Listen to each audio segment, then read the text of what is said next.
I think I was muted for the Pledge of Allegiance. Sorry, I did that on my own. I guess we can do it again. Okay. So welcome to the meeting. I apologize. I pledge allegiance to the flag of the United States of America and to the republic for which it stands, one nation, under God, indivisible, with liberty and justice for all. I wondered why I was saying it all by myself there. Now I know why. I thought maybe I was the only one who remembered the words. All right. Do I hear a motion to approve the town council meeting minutes from August the 10th? So moved, John Wall. Mary Lou, seconds. All in favor, say aye. Aye. All right, Mary Lou, I think you're muted. Okay. Do I hear a motion to approve the special Zoom meeting minutes of August the 17th? I make a motion. Second, John Wall. All in favor, say aye. Aye. Aye. All right. Opening remarks, I have none. Police Department report, Chief. For the month of August 2020, we had 299 dispatch calls. We drove 4,517 miles. We made 51 traffic stops, 17 citations, 11 written warnings, 27 verbal warnings, 12 parking citations, 3 vehicle impounds. 15 suspicious subjects were checked, 11 suspicious vehicles, 11 courtesy services, 23 ordinance violations were checked, 1 ordinance citation, 16 alarms were taken for the month, and 1 accident report. I had 4 theft reports. Out of the 4 of them, all of them was from a vehicle except for 1, which was some lawn art that has since been recovered and returned to the owner. 1 criminal mischief report, 3 arrests for operating while intoxicated. 1 of them operating while intoxicated arrest was while he was driving his golf cart. 1 information report for resisting law enforcement, 1 arrest for DWS prior, 1 vehicle impound, and 1 warrant arrest out of LaPorte County. Any questions? Police Commission report, Nick. Yep, I'll just get to the kind of the meat of the items needed to be discussed here for today, and that is the Police Commission met last week and interviewed candidates for the Chief Marshal, Police Chief position.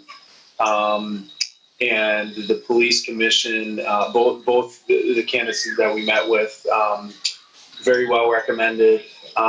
1 is an internal candidate, 1 is an external candidate.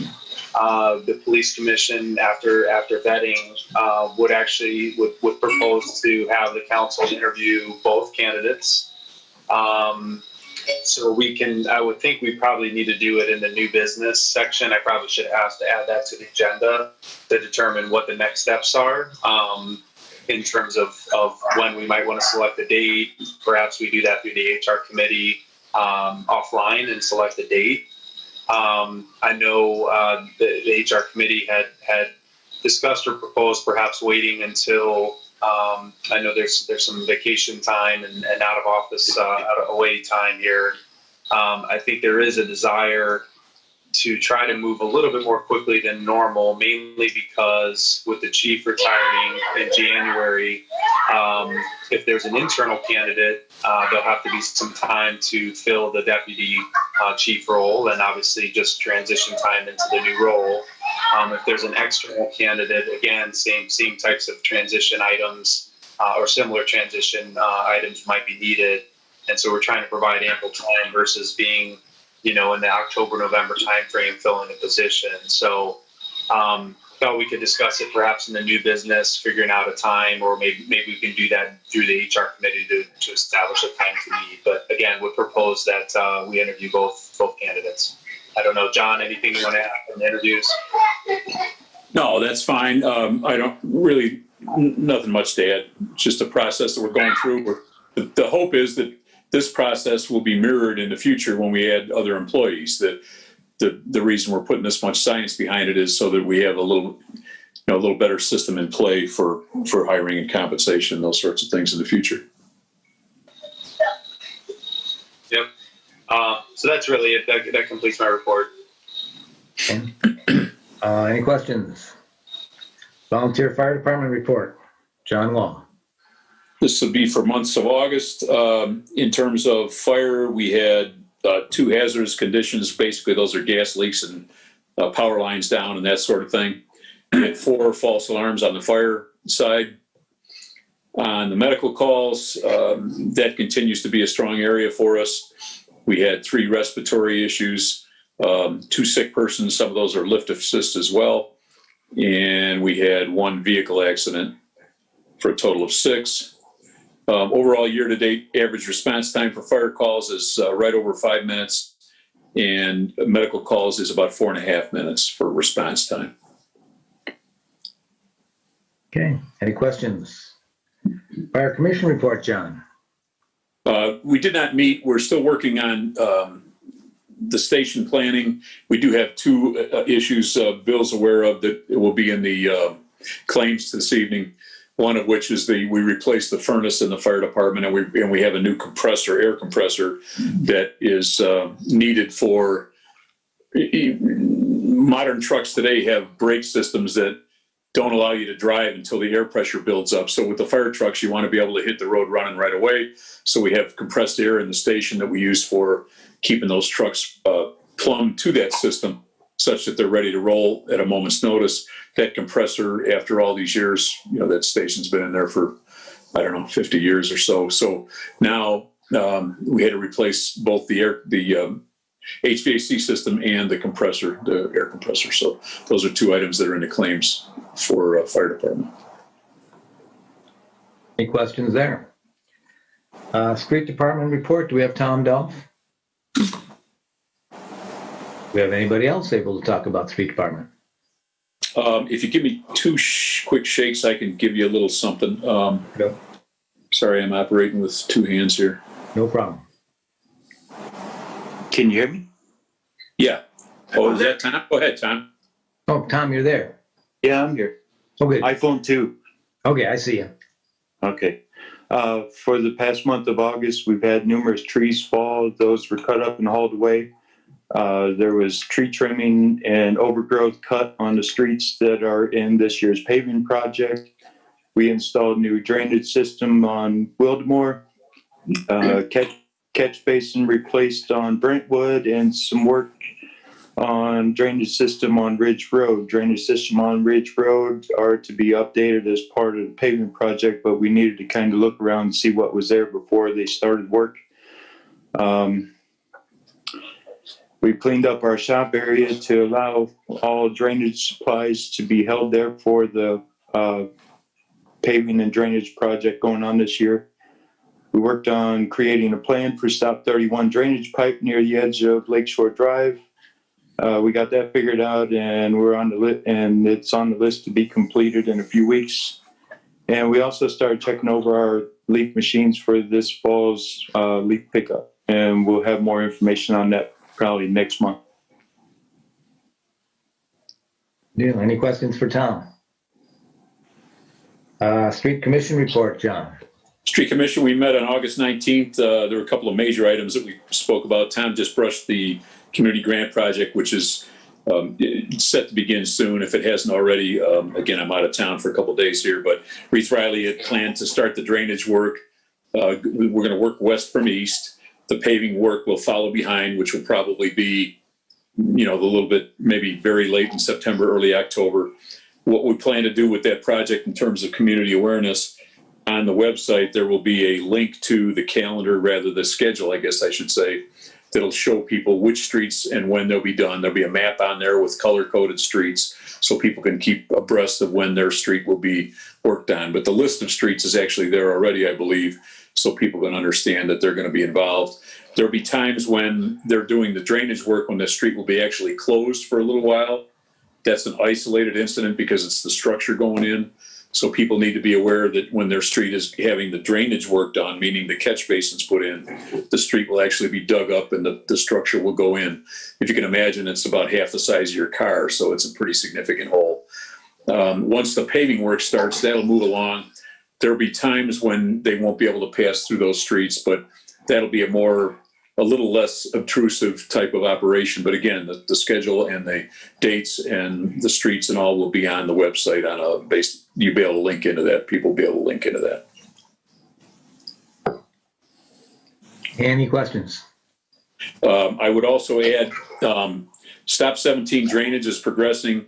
We have an item to discuss a little bit later in the evening tonight about the cost of some engineering work that needs to happen so that we can keep that project moving. That's kind of an isolated project all by itself, independent of the sewers and everything else going on Lakeshore Drive. It involves the drainage from stop 19 through 16. So that is progressing. Again, we have to authorize those borings to be done. One last thing I want to touch on, and I know we're going to discuss this a little bit later, it's an agenda item, but the stormwater issue was talked about at the street commission meeting as well. You know, we've always done whack-a-mole. Tom's done a fantastic job with limited budget and trying to tackle these drainage issues as they come up. By that, I mean, a lot of people have little puddles in front of their house. Some of them we can help, some of them we can't. But essentially what we'd like to do is, you know, develop a fund or a mechanism to fund ongoing pre-planned stormwater projects. So that's what we'll talk about a little bit later on. Okay. Park Board, John Coker. Okay, Park Board met, and the metal stairs at Stop 30 are 99% completed. The Stop 26 stairs will start immediately following the completion of the Stop 30 project. Should take about a week. The brick pillar at Stop 18 has been repaired. Electrical lighting will be installed.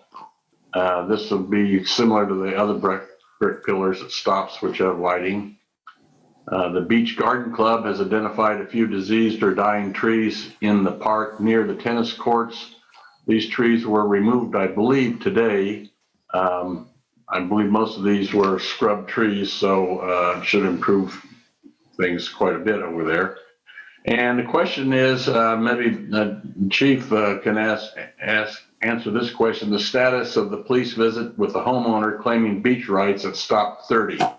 At the August meeting, the police said the letter was sent to the wrong house, but that they would follow up with the correct address. They need to know what's the status of that.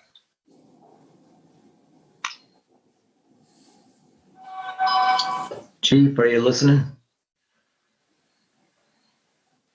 What was that?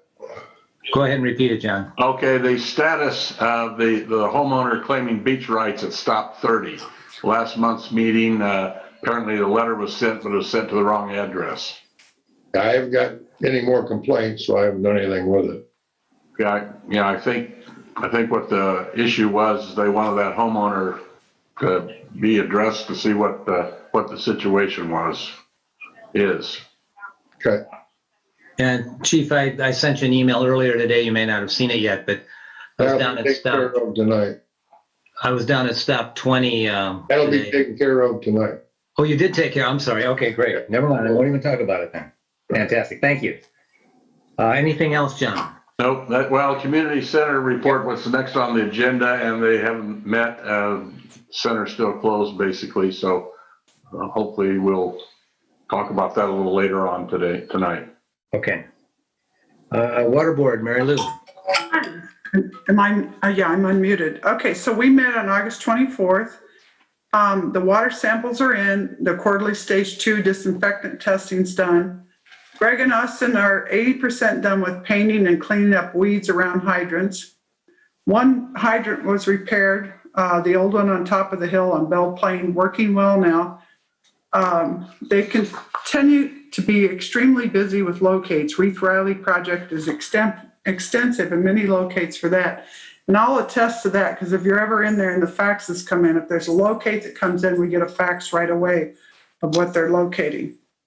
Other than that, our next meeting is September 28th on a Monday at 9 o'clock. So I hope to see anybody that wants to attend.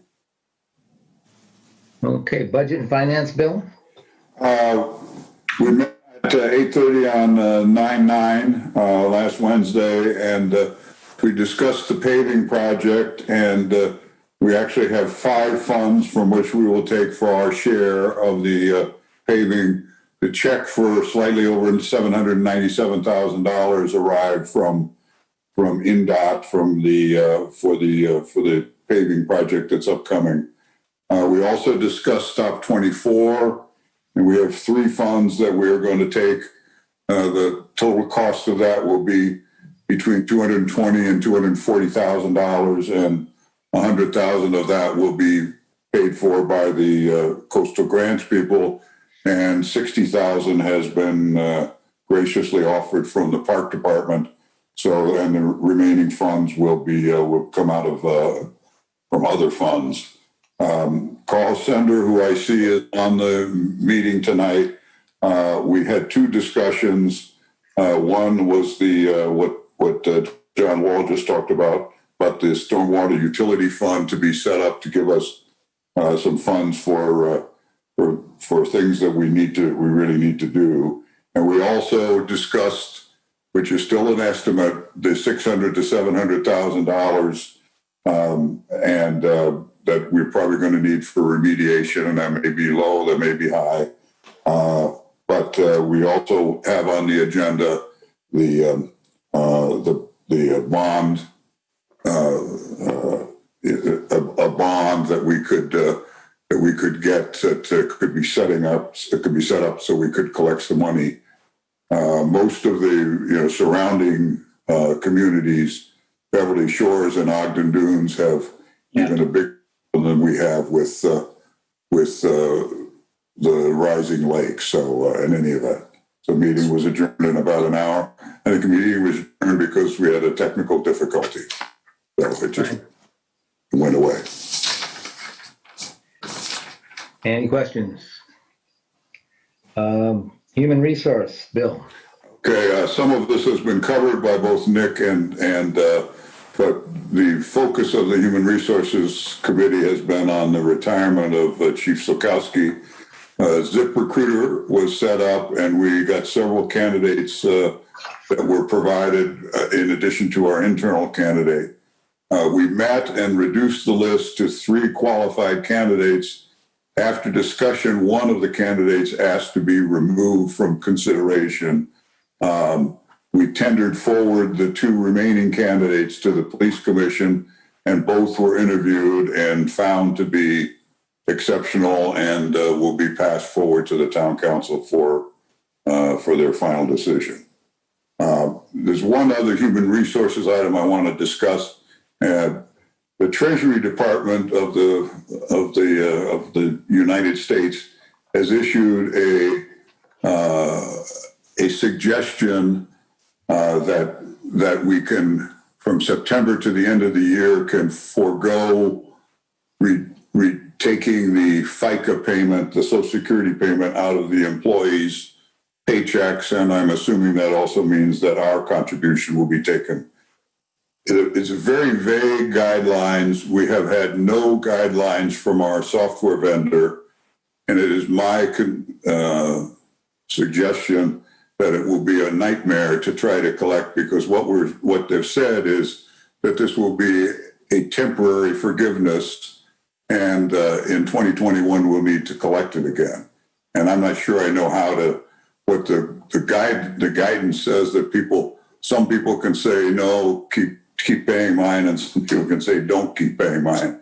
And I'd like to entertain a motion to say that the town will continue to take reductions from pay just as passed, and not carry anything forward into 2021. So moved. I'll second. Coker. Any discussion?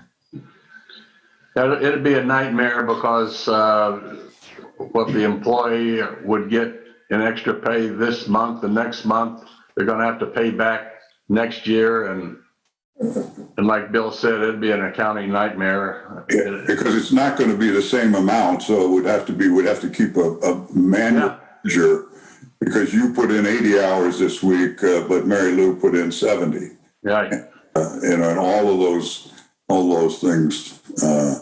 And I really have a problem, because Nick's probably the only one who's not worried about Social Security right now. But So I'm worried about I'm worried about not getting it someday, maybe. Yeah.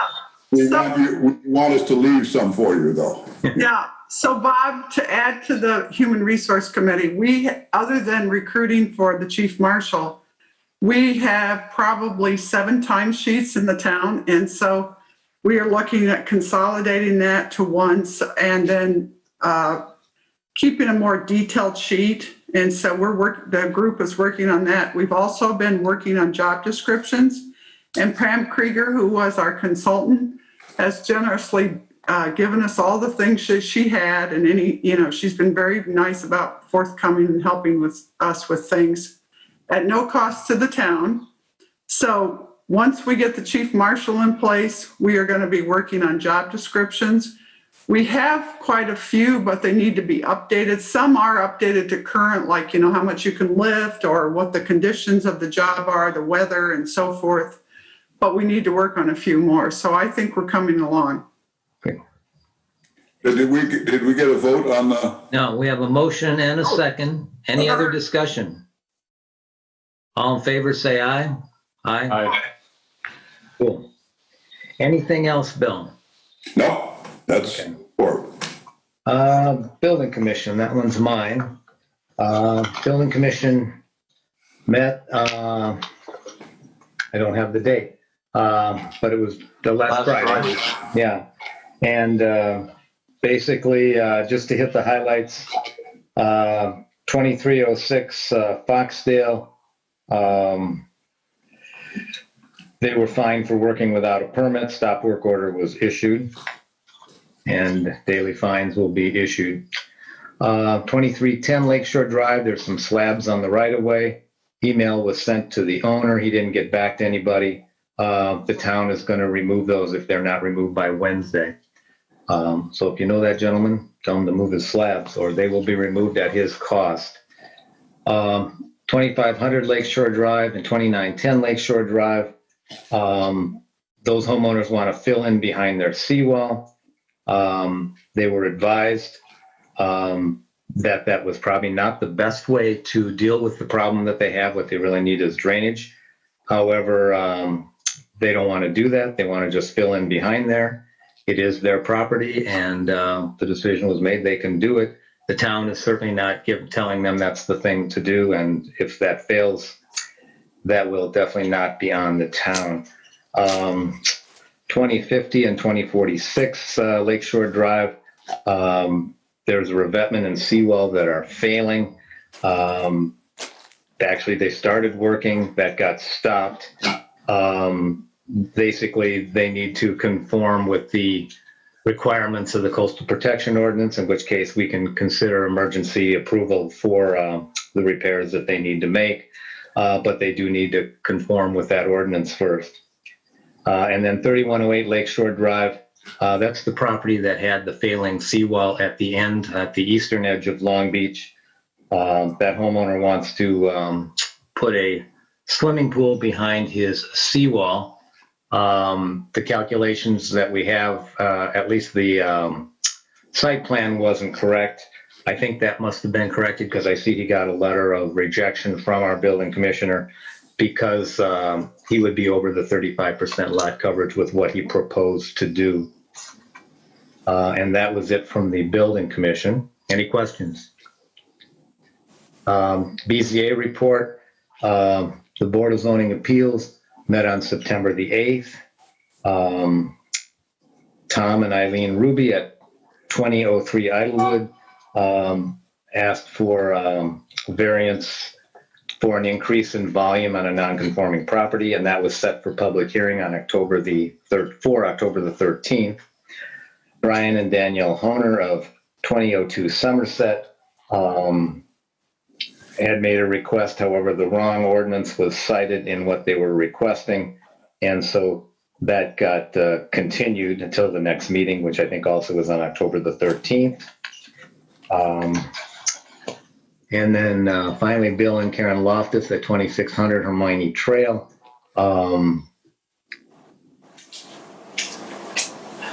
Basically, they had cited the wrong appendix. Apparently, they use an appendix from a neighboring community instead of our ordinances.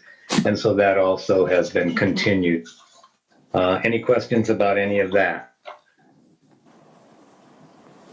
Otherwise, Advisory Plan Commission, Nick? Yep, just a report from the August meeting.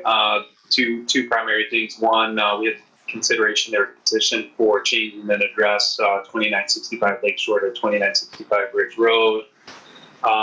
Then secondly, we discussed part of, I would say the last, two meetings, we've discussed changes, revisions to the shoreline protection ordinance, mainly to try to mirror what the statutes and some of the changes in the last session were, in the spirit to try to connect to what those say. So I believe we canceled our September meeting, but correct me if I'm wrong, Bob. We'll come back to the next meeting with those changes, make a decision on whether to move those on to the council for consideration. Or no, they still have to have a public hearing first. Then we would potentially go to the council. Correct. Yeah. I have a question, because I brought it up. The water department needs to know about the change. Does the post office know about the change from, because I think back for years, Dave Albers wanted to, Lakeshore Drive is a mess. So if John Wall gets a call about someplace on Lakeshore Drive, Michigan City comes out, our fire department comes out, did the post office okay for the person to go from Lakeshore Drive to Ridge Road? I think that actually is a decision of the Advisory Plan Commission. And then I think the post office gets notified of that. Okay, so Bill, did I remember to tell you about that? I actually told Bill, because I walked in and I said, But I didn't remember to tell the post office, although somebody told me that the post office had indicated. I will check on that tomorrow then. So Okay. sure that the Ridge Road is there. Okay. Bill, I got it. In terms of the fire department, all those address conflict issues exist down in Sheridan, so that issue at 29 won't really be a problem for us. Okay, but we do need to know whether the post office okays it. So I will remind Bill and Deanna when I see That's them. fine. Okay. Sounds good. Yep, Anything so, else? No September meeting, and that completes the report. All right, do I hear a motion to approve the committee reports? So moved. This is Nick. Hear a second? Coker? Okay. All in favor, say aye. Aye. Cool. Okay, Mr. President, I've got an update for Mr. Coker. Yep. I got a text from Schooley. He advised he went and talked to the people at Stop 30. Okay. Could you relay what that was to park board people? No, I haven't. Well, could you? Yeah. Yeah, all right. Okay. Okay, Bill, building permit and revenue report. Building permit report for August 2020. 28 permits totaling $2,082,886 with revenue of $22,052 for the town. 3 electric permits issued in August, $473 with town revenue of $47.30. August legal expenses paid totaling $12,530, $26.30 to Austin Kuiper Chasitis, and $9,900 to Brazy, Nelson, and Janes. Could we get a motion to accept the claims or the revenue report? Do I hear a motion? I'll make a motion, and I do have a question, but I'll make a motion. Do I hear a second? I'll second it. Nick, go ahead. For Austin Kuiper Chasitis, we've had this question come up in the past. I mean, there was some legitimate work that they were doing for a period of time. Is it worth any of us connecting with them to see what they're presently working on? I just, they're about. Yeah, they did have a special BZA meeting that I actually forgot to mention when I was doing the BZA report. Okay. Yeah, if they're doing work, I mean, they're about a third of the cost of our town attorney, and our town attorney does quite a bit of work. So they have to be doing quite a bit. Well, there's more to the story, Nick, because the way we've been doing this, it just got too confusing. I think it was with the last council. we were explaining that even though we may get a check, what I'm reporting is the checks that we paid in the month of August. As of last Friday, I just received an invoice, and I think maybe I want to talk about that later on in the meeting. We just received an invoice for $10,000 from Austin Kuiper Jositis for the work that they've done in August. So, and they indicated that they'd given us 2 hours free work for that, but the $10,000 adds up to the slightly under $8,000 that we've got from Brazy Nelson for the month of September. So I'm feeling a little. I think, the reason I brought it up, and what started as legitimate work that we needed them to do is started to turn into a bit of unsupervised billing here. And I'm happy to follow up with them or Bob, you and I can reach out and discuss next steps with them if you prefer. Yeah, I've had a number of people concerned that the special BZA is turning into quite a production. Nice way to say it, Bob. What's that? I said that was the nice way to say it. I was thinking. Yeah. Well, are they giving you an itemized statement, Bill?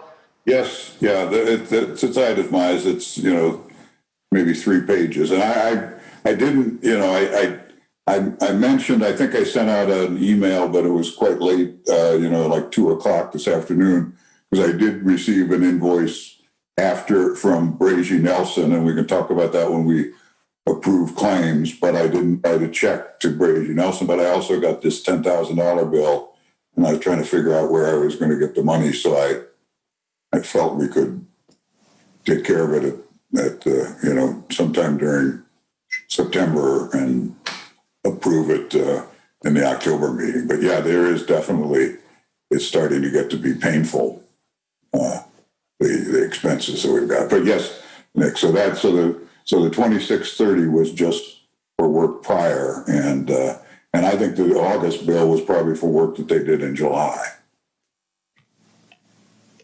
Well, and the case that they're hearing at the special BZA is regarding the seawalls between stops 21 and no, I take it back. It's regarding at stop 29. There's another case between stops 21 and 22 and 23 that has been filed that also is going to go before them. So if this bill with the amount of work that has been accomplished is any reflection of how much it's going to be when all of the work is done, we may need to take out a bond just to pay these attorneys.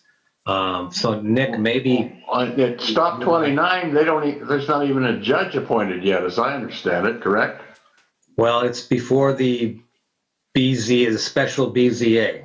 But You're talking about a different case, John. is that a different case? I mean, yeah, okay.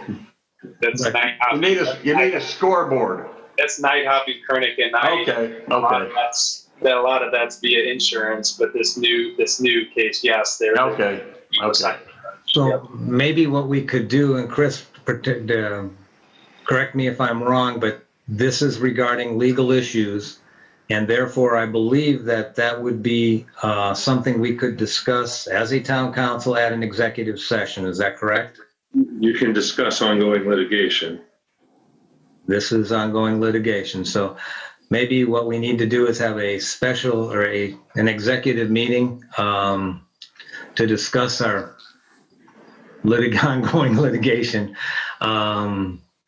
and specifically our legal representation. That works, right, Chris?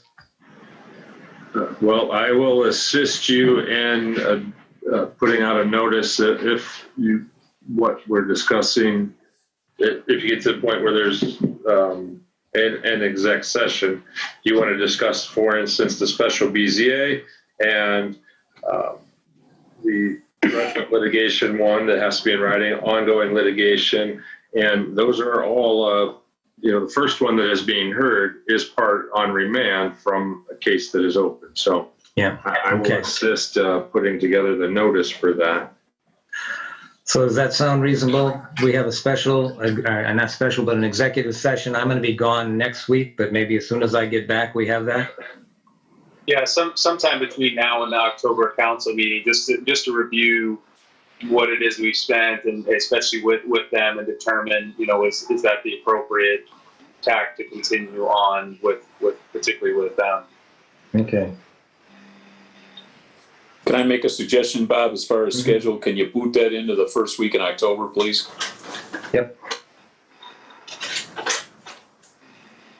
When do you get back, John? John, what day? I'll be back by the end of the month. I'm not sure if I'll be back by that 26th, 27th sort of thing. Okay, we'll see if we John, can get back there. I'll pick up Sue somewhere in case she gets tired. I'm ready. All right. Sounds good. I think that sounds reasonable. You have a motion and a second. Oh, yeah, we have to, wait a minute, we have a motion, a second, what was the motion and a second? Just to approve because we normally approve the claims and Oh, that's right. the reports, but that's fine. We can do it in two motions with the building permit report and the August legal expenses. So we have a motion, a second, we don't have a motion yet, so I'll make the motion to accept those. Do I hear a second? I second it. Any other discussion? All in favor, say aye. Aye. Aye. Bob? Yeah. I think Bill may have forgotten to bring this up, but we have an attorney that's helped us with the employment application, and I think Bill needs to tell us what she charges per hour, because it's pretty expensive. Yeah, we did. I don't know who requested this, but I did get a contract from an attorney, and maybe this is germane right now, and I would like Chris Willoughby to turn off his microphone because the attorney said that her normal fee was $470 an hour, but we'll get a $10 reduction in fee, and so her fee will be $427 an hour, which is about $200 an hour more than we're paying now. So I'm hoping that isn't going to be a lot of hours, and because I don't know where we're going with that one, but so maybe we as part of this thing we need to be a little more judicious in how we're picking attorneys, and so I don't know whether I'm going to be getting a bill. I have not received an invoice from this attorney. What is this attorney doing? But that What is this attorney doing? this was for employment. When we were recruiting for the chief marshal, she said she was with the firm of Coker, and Coker. Coker doesn't know how to charge that much. I better review my fee schedule. Maybe Willoughby can help me on that. Yeah. I can't even spell that per hour. But I would like to say, and I haven't seen that, I'm not aware of the move to go that way, but I will say, to the extent that there are, one, it would not be out of bounds for you to ask any attorney, myself or others, for an estimate by which you want to stay within the bounds, one, especially on these specialty. And, as hard as it is to believe, that area of the law is very specialized and something that is not out of the realm. So, keep that in mind, even though it's shocking, because you wouldn't believe how many times I tell a client what my hourly rate, especially those from other parts of the state or in Illinois, and they say, that's all? Yeah, exactly. What am I doing wrong? But so it's not a bounds bill for you guys to ask. No, the range, but it's... Yeah, I'm fully aware of that. I mean, if we're talking about 2 hours and we get, and we get 10 hours worth of work from somebody else, then that's fine. But we do need to put some bounds on these things, because all I got was a contract, and that's fine. And Yeah, that work is done, by the way, and it should be very limited number of hours. Cool, okay. Yeah. Okay. Unfinished business. The executive order update, particularly regarding the opening of the community center in the town hall. I did have a request today to allow the table tennis folks to go back to playing. I told them we'd consider it tonight at the meeting. The table tennis folks do have their own key. They've agreed to wear masks, socially distanced in their table tennis room. I think that wouldn't be unreasonable, but that's just my opinion, and I'm only one of five. I think it's a little different situation with the folks who play pickleball, in that we are trying to use the gymnasium for some of our BZA meetings and building commission meetings, although I think the building commission may stop using that room. The problem is with pickleball, if they start using the gym, we're going to have to take down all the tables and chairs that we're using at social distance for those meetings. So I guess my thought is, do we want to consider the request of the table tennis folks? So I have a question, because as long as the weather's good, I'm okay with it. But I walk indoors, and so does John Coker in the circle. And when you said you don't want us to do it, then I don't do that. But if we're going to allow the table tennis people to be in an enclosed room, would you allow us to do the walking it's the outer circle around the courtyard, but we're inside? Yeah, that's certainly a consideration. I'd certainly consider that. But I'm not the only decision maker here. What do the rest of you think? Well, I think the intent was that we were not going to open doors so that anybody could wander into the building. We were going to try to control it through this chapter. In other words, the YMCA and the businesses that are in there, we're going to control their people that were coming and going, and that's what the table tennis guys will be able to do as well. They've got a very developed plan that I was privy to. So as long as we're controlling access, I don't think we have a problem. I think where the dilemma comes in, Mayor, is depending on what time of day and how you plan to have people. I am a Y member. I mean, I could and John, you know who I walk with. We walk early in the morning. So if we have to go to the bathroom, I can ring the bell, tell them who I am, and they let us come in and go to the bathroom. And that's all we do. And then we walk back outside. But so I am a Y member. It is controlled. I don't care right now, but when it's snowing, I would kind of like to be inside. Yeah. I don't think that's a problem at all. I think as a town council, I don't think those types of activities are a problem. I think we just have to figure out how we're going to control access. Okay. If a group of people are going to come in for some athletic activity going around the hallways, I think that's absolutely fine in my estimation. The only problem we have is who controls the access. And then, again, I don't think we want people running through the halls that we don't have any kind of it. I totally agree with you on running through the halls. And we've probably been in there since COVID, and since they kind of reopened it. We've probably been in there 3 times just because, we wanted to see what the courtyard looked like, but we just walked through and then walked out the back door. But we don't abuse it. So just a thought. I agree with everything that's being said. It just you start to unravel things quickly. I mean, everyone's at different perspectives when it comes to COVID. I get that. I am a little bit more on the lenient side of obviously following proper safety precautions, but I'm of the mind of allowing the activities that we're talking about, but it starts to unravel. For example, my daughter does Irish dance. They rent out one of the classrooms, right? So since COVID, they've had to find a different location in Chesterton, and surely be more convenient for the kids who are in this area to go there, right? So do we allow that? Do we allow, at what point do you allow A versus B? Pickleball you brought up. I just wonder, do we establish some sort of requirement for activities or establish, is it the council that reviews or approves those? Is it the community center that reviews and approves?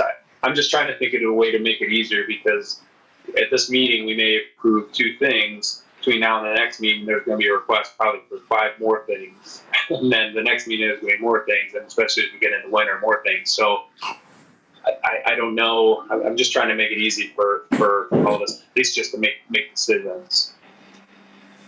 There's another piece to that too, Nick. I received something from Susan Vissing, who runs a girlfriend sale, and we've been trying to keep all of our renters happy, and she's of course not been able to do any business at all, and she has come up with a plan, and I've just felt a little underwater and I haven't gotten to it. I was going to suggest that I actually ask the community center committee to look at the plan and make some suggestions on it, because she's got only new clothes and she's got some other things that she would social distance and everything. And while I know we're trying to be, we're trying to be sensitive to the pandemic, I also see that she's trying to figure out how to make a living. And I would like, I think Nick's suggestion might be good. I'd like to, if the council would at least approve me sending it. Doesn't mean that we have to do anything or you have to make a final decision, but I would like them to look at that, because I don't want to wait until October 14th and see.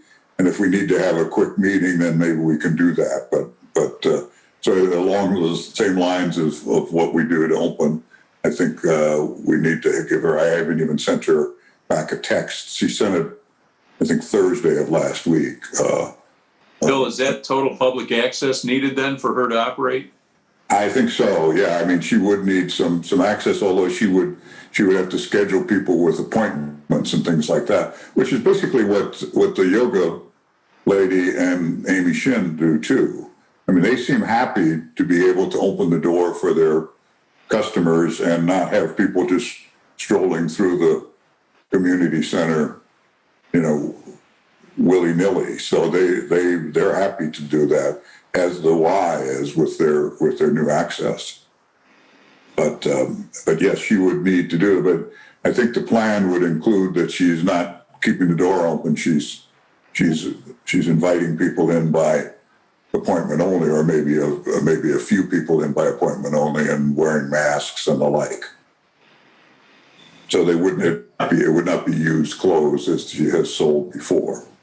She could present a plan to the community center. Yeah. Well, she's presented a plan to me, and I have not tendered it forward. So what I'd like to suggest, if the council approves, to send the plan to the community center committee and have them vet it and see whether it meets there, because I think they're going to be fairly stringent also. Well, why can't we have the community center committee look at the overall situation to develop a plan for all these different activities, and so we don't have to piecemeal this like Nick was saying. Yeah. If they, have them come up with an overall plan and then present it to the council. I see Joy on the meeting. Is it possible that she could weigh in if she feels that any comfort with that? Yeah, I'm comfortable with that. We could get the committee together and have a meeting. We haven't had a meeting since February, but we can certainly get together and talk about that on a Zoom meeting or something. Okay. Yeah, and I think too, obviously Dr. LeMay, the vision and has that background. I mean, I would almost offer up probably like the LaPorte County, maybe health, the public health, at least as a resource if you're having trouble as a committee determining how to make it safe. I mean, the state outlines some parameters for meeting sizes and CDC recommendations, but I think to the extent you can involve someone with some medical background, then you've got something to stand on when you're approving or denying some of these requests. So should we hold off on table tennis and walking at this time and let? I'm okay making the approval for the table tennis and the walking, and then have community center consider those, the continuation and how those continue moving forward as they look at all these other items. And then wait to hear from Joy with their committee meeting. After that, okay. Sounds good.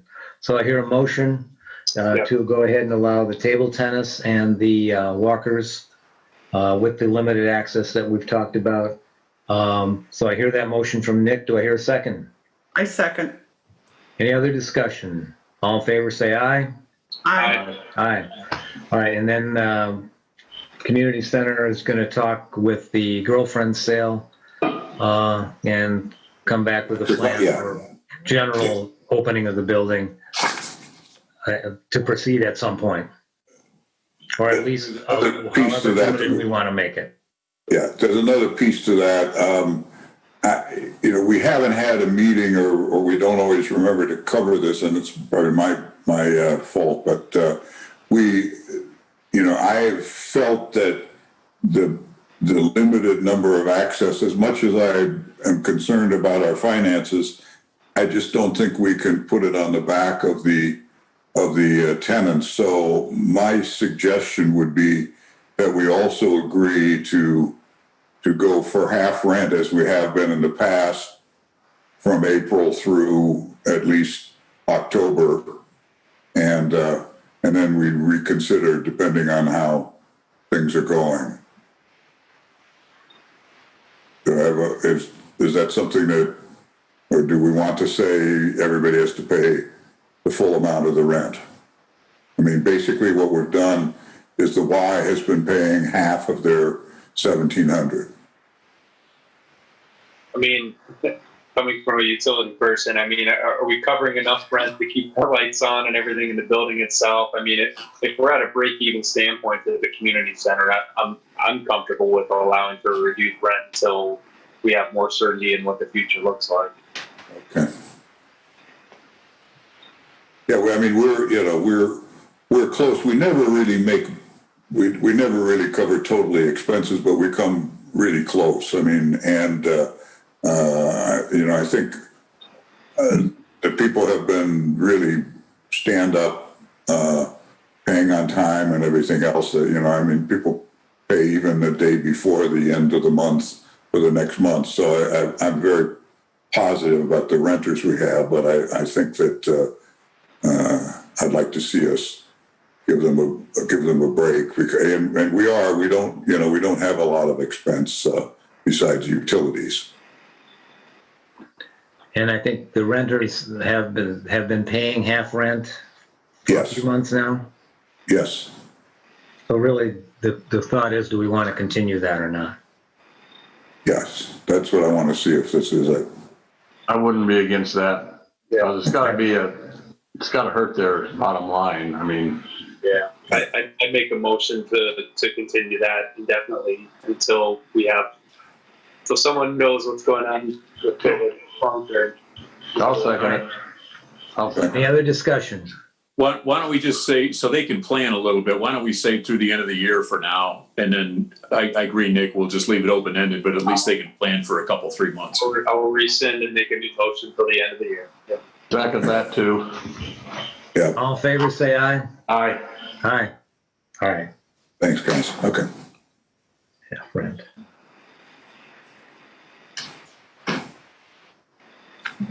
Okay, the Lakeshore Drive sewer update. We had our public hearing on 9/9. I don't know that we have a lot more to discuss tonight, but I think, Nick, you had something you wanted to say about that, right? Yeah, I a couple questions and some commentary. I mean, this is our opportunity to discuss here, right? So before I kind of make some statements here, just some questions. I know, Carl, you're still on, Senator. So one question I had with the financing here, I'll give him a minute to get back up. I'm sure it looks like he's eating dinner. My apologies. Mm-hmm. No worries. All right. So with the funding, does the SRF, or is there any statute, or does the SRF dictate or determine how you can apply the capital charge to the users on Lakeshore Drive, other than obviously it can't extend beyond Lakeshore Drive, but are there things, for example, does it prescribe or not allow, for example, a different capital charge for the size of the home, for example, or the primary use structure. Is that even allowed, or do you have to charge the same capital amount for each household? Well, somehow you got to determine the charge is reasonable and fair and equitable to the homeowners. So the thought is, if it's typically a single family home, they would all be relatively the same charge. Regardless of the size, if you've got a 2-bedroom versus a. Well, Nick, I got a small home on Lakeshore Drive, and then my neighbors, a couple neighbors had huge homes on Lakeshore Drive, but the capital charge is going to be the same. The usage charge will vary. I mean, the guy with the bigger home is going to pay a lot more in usage than I will, because there's just two of us. No, I get that. I know. I think part of the question, and some of these questions I'm raising from people that have submitted these questions. Right. Trying to get them addressed. We could, Nick, we could base it on usage. That would be another way, but we have not really developed a study based on, we'd have to compile the usage for all 290 homes, and then we still don't know which homes are going to connect, so that's going to even make it more difficult. Again, we wanted to kind of capture the capital charge from everyone in order to get the loan paid down. Yep. Yeah. Yeah. I mean, obviously, like with trash, for example, I mean, it's the same charge for everyone's trash. You have one receptacle, right, for trash. Right.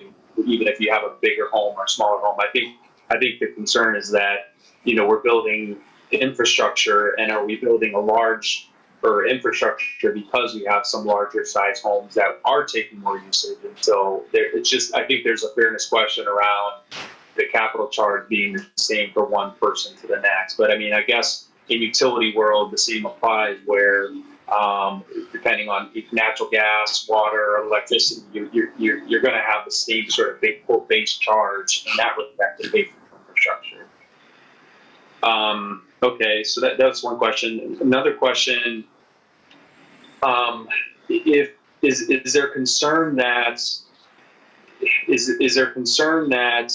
the SRF loan that's not going to exist or be available to us in a year from now? I mean, I guess no one has a crystal ball, and whether it's mortgage rates or any sort of interest rates or financing, I mean, you don't know what it's going to be 1 month to the next, let alone 1 year. But I mean, is there a significant concern that it's going to be vastly, dramatically higher next year compared to this year? Based on my thought, I don't see that we're going to see interest rates rise significantly a year from now. But again, how long are we going to be dealing in the COVID world here? I still think we're going to be in similar situation economically in this country, so I don't see interest rates rising. And the SRF has been around a long time. Their funding source would have to dry up substantially, but I'm under the impression that if you decided to wait a year, I think funds would still be available.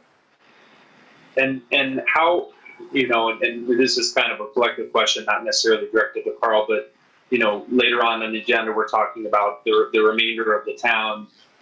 How, and this is probably one of the biggest hangups for me, is, okay, we're looking at Lakeshore now, we're looking at the costs for what the infrastructure is today, and we're going to bill, a capital charge to those users. And then if we look at the remainder of the town, then all of a sudden things start to, in my mind, get a little bit hard to manage. And maybe because I don't have a finance background, so some of this, obviously with a grain of salt, but if we've got one loan that exists for Lakeshore Drive residents, then we're going to potentially have a second, or even we're going to have multiple SRF loans happening at the same time, right? So my concern is that you're going to have potentially the remainder of the town that's either going to be on a different rate, could be higher, could be lower, depending, potentially. You are going to have a bit of disparity around sort of the timing in which people start paying, and then when the next project comes, I know we'll be able to keep things in balance where Lakeshore Drive users aren't going to pay a second time, meaning once you layer in the rest of the town, it's not like we're going to add on to the Lakeshore Drive. That dark Just my concern is that the financing and the tracking and how you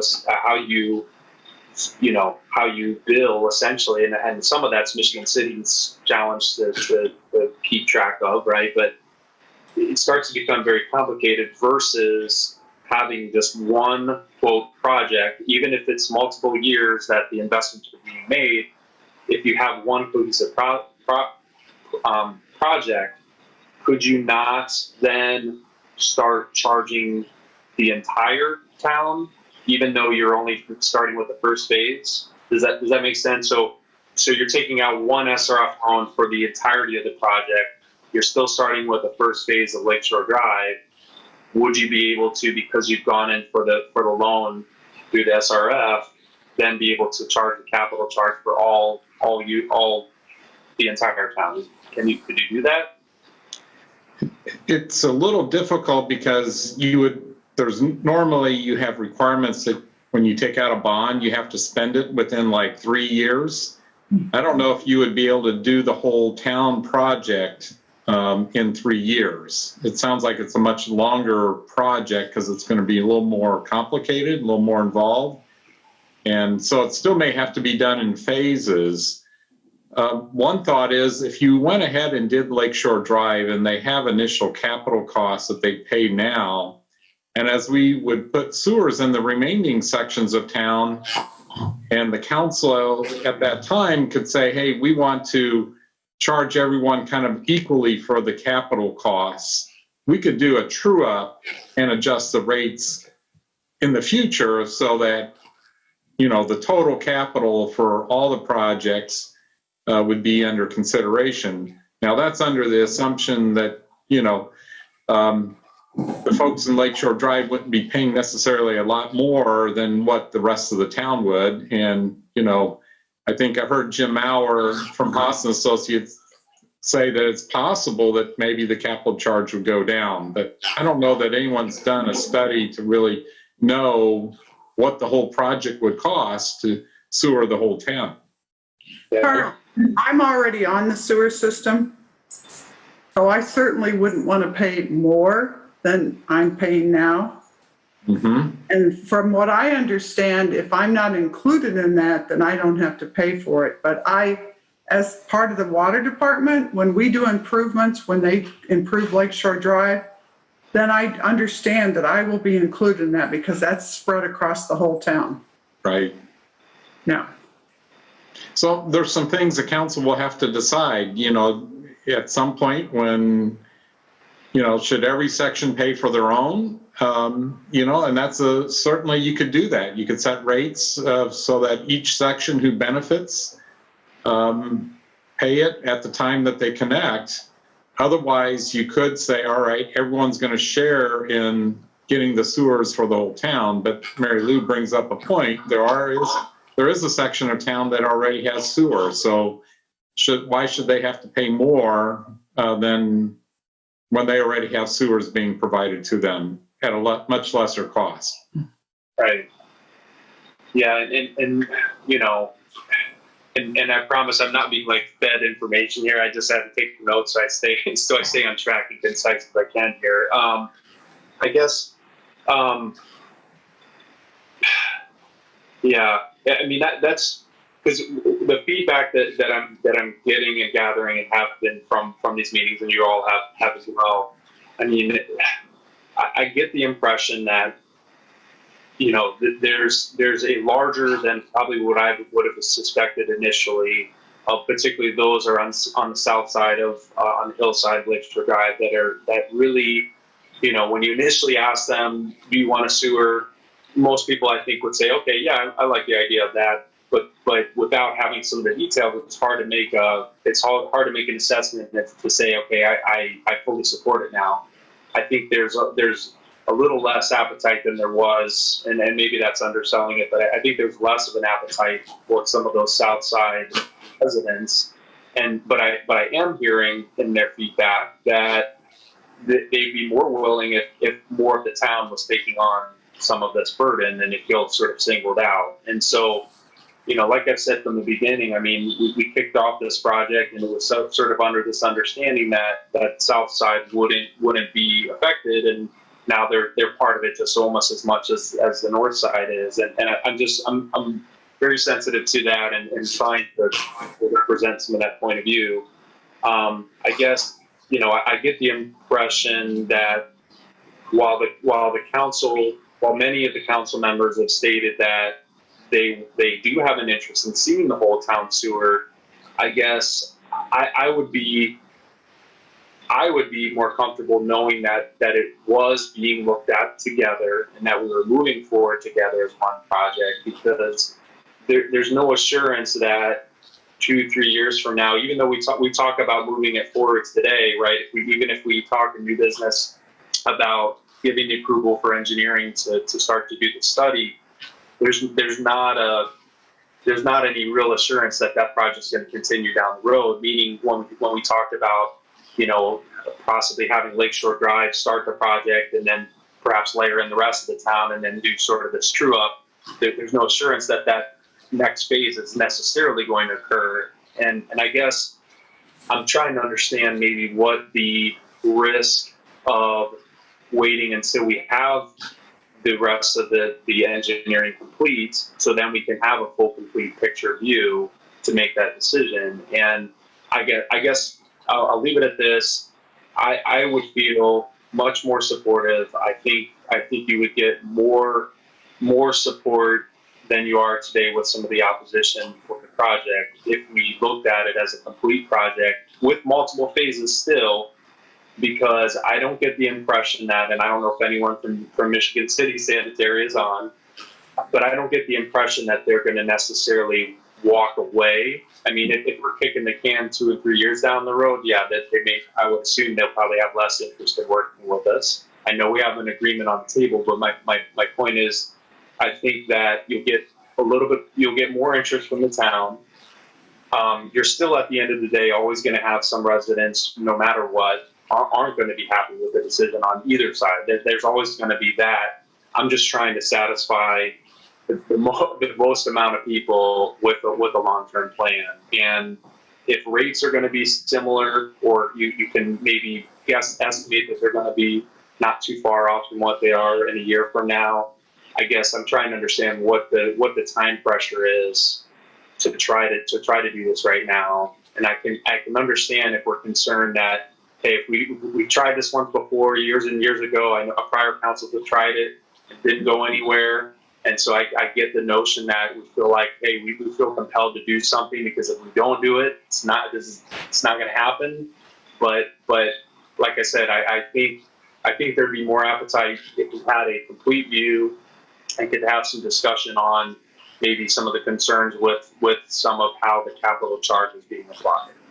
So, Nick, as you know, I attended all the meetings, and the last town council, I believe, voted 5-0 to spend the $46,000 to have the study done. There is a moratorium on Lakeshore Drive, so those people north of Lakeshore Drive, even though they are not as close to the lake as people on the south side who have septics, yep. If they have a failure, their property's basically condemned, or as Dr. LeMay calls it, pump and haul. So I don't understand why we're not moving forward. All of you all voted last year, 5 of you, to move forward. Right, with the study to do the engineering to determine what the costs are. $36,000, I remember that. And Right, so yeah. They're not going to do the work for free. Okay. And the other thing is, you have a lot of people north of Lakeshore Drive that they are in limbo. So Yeah. maybe you need to go and say a prayer for them, because they can't do anything unless we move forward. Yeah, and I don't want any of this to be misinterpreted that I don't want to find a solution for the north side. I'm not saying that. I think, and I've heard a lot of people suggest that if we're going to do this, we should look at the comprehensive view of the whole town. Yeah. If that is the case, then If I could just jump in here a second. Yeah. Joy's on here now too. Yeah. And Joy and I have been to meetings for over 3.5 years to get to where we are today.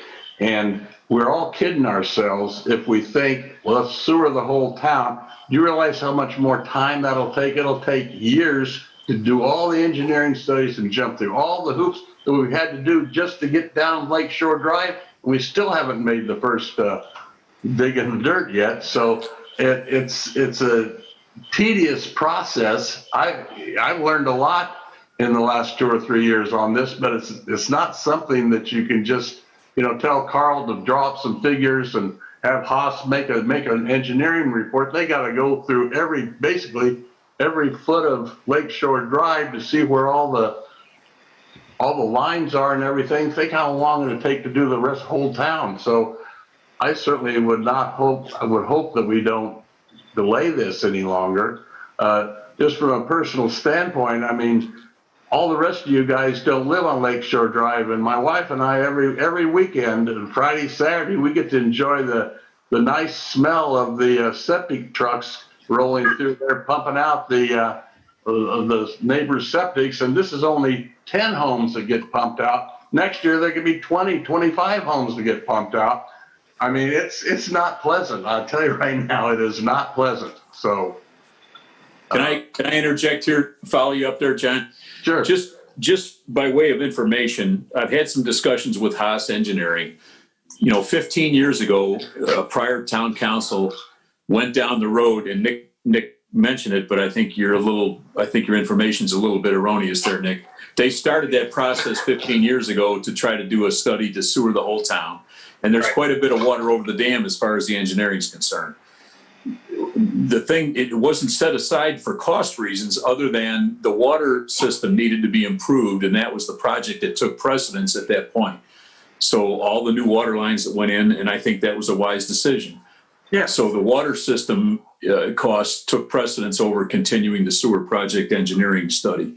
Haas is in a position now, they've shared their information that they had already accumulated. And part of what you saw on that map that Jim Maurer used at the hearing the other night was some of the engineering work that was done back then. So they've already got some of that engineering done. That they could continue that process, and they've shared with me that cost of that study to see what the rest of the town would, start to get some projections together. The preliminary engineering study would be in the neighborhood of something less than 10,000, and it would only be a few months to get that done. So, try to be Solomon and split the baby here. We could do the additional engineering study to see what it would take to sewer the rest of the town. So we'd have some rough numbers that we could consider for future phasing for the rest of the town. I don't think those are mutually exclusive. I don't think you have to jettison the Lakeshore Drive project just because you want to do that engineering study for the rest of the town. My feeling is if you look at Lakeshore Drive as the first phase of this project and continue to do the engineering study and project forward some costs for the rest of the town, that's the proper tack to take. I'm kind of in the same boat with John. I hate to see us throw the baby out with the bathwater in regard to all the work that's been done to date for the Lakeshore Drive. I think it's important to recognize a couple of things. I wasn't ready for this little sermonette yet, but we're in this middle of this, so I'll go ahead. I think this petition that you're talking about, these people that are grousing about the costs on Lakeshore Drive, I'd be interested to know how many people on that petition were actually Lakeshore Drive residents, first of all. I think people need to realize that once you get sewers, your property values are going to increase. And I think people also need to be aware of the fact that failing systems, just like Mary Lou mentioned, failing systems in the next few years will be involved with this mandatory no additional septic system work. You're going to be stuck with doing some improvements or pump and haul for Hillside and Lakeshore Drive. There are a lot of properties on the hillside that obviously don't have enough land for the current requirements of the health department. You're not going to be able to put a drain field into a lot of those properties. So at the point where they fail, they're going to be pumping and hauling too on the hillside. So I just wanted to make those things clear to people. Yeah, and again, I don't disagree. This is my last point here. I don't disagree with any of that. Again, I look toward, I'm on the younger end of the spectrum, and I'm looking toward the future as well. And I think a sewer system for the entire town is a good thing. Does every resident in the town need a sewer today? No, they don't. You know, there's many people that have perfectly fine septic, but to your point, John, that there's cases where there's going to be failures. And again, as we've already seen with the county health department, we don't know at what point they're going to replace either more moratoriums or do take more stringent actions. And so I am, to be clear, I'm not against the sewer aspect of the project or proceeding. I guess what I'm trying to articulate is that there are many, particularly the rows along the south end of Lakeshore Drive, who feel that they're being a bit singled out. And I'll give you another good example, right? We've engineered the project. It's capable of tying into the other portions of the town. I know there'll be lift stations to run the sewer system along Lakeshore, but it still will be able to connect to the inner parts of the town, right? So in some sense, That's not the case. You're misspeaking, Nick. The rest of the town will need about 15. This is, again, part of what they studied back 15 years ago. You have to understand the motivation 15 years ago. The same fears about EPA or IDEM or somebody else comes screaming in here and shutting us all off they're still real. But they need about 15 lift stations, they project right now. Again, this is preliminary for the rest of the town. This misnomer that Lakeshore Drive sewers were sized to accommodate everybody else is just a misnomer. John, if you want to talk to that, you're welcome to, but that is simply not the case. The flow going east in lieu of one going west was to anticipate the future project, but there was no oversizing of this project. The costs of this project are not because of oversizing to accommodate everybody else. That's not the case. Mm-hmm.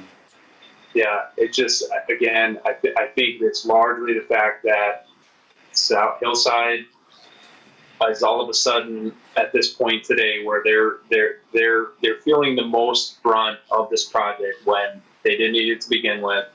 There's no assurance that the rest of the town is going to be having it. But Nick, when you say they don't need it, that again, you need to counter that point with the fact that it's sometime in the very near future, many more than are currently in need of it may need it very quickly. And how are you going to react to that? If we nix this project and 20 homeowners on the hillside septic systems are condemned, they're going to come screaming at you, where is my sewer? Right. I'm not trying to shut down the project. I'm just saying I think we should do it all together. And I don't look at it as wasted work, wasted time. Yes, it took us a long time to get to this point, but we have all of the players at the table.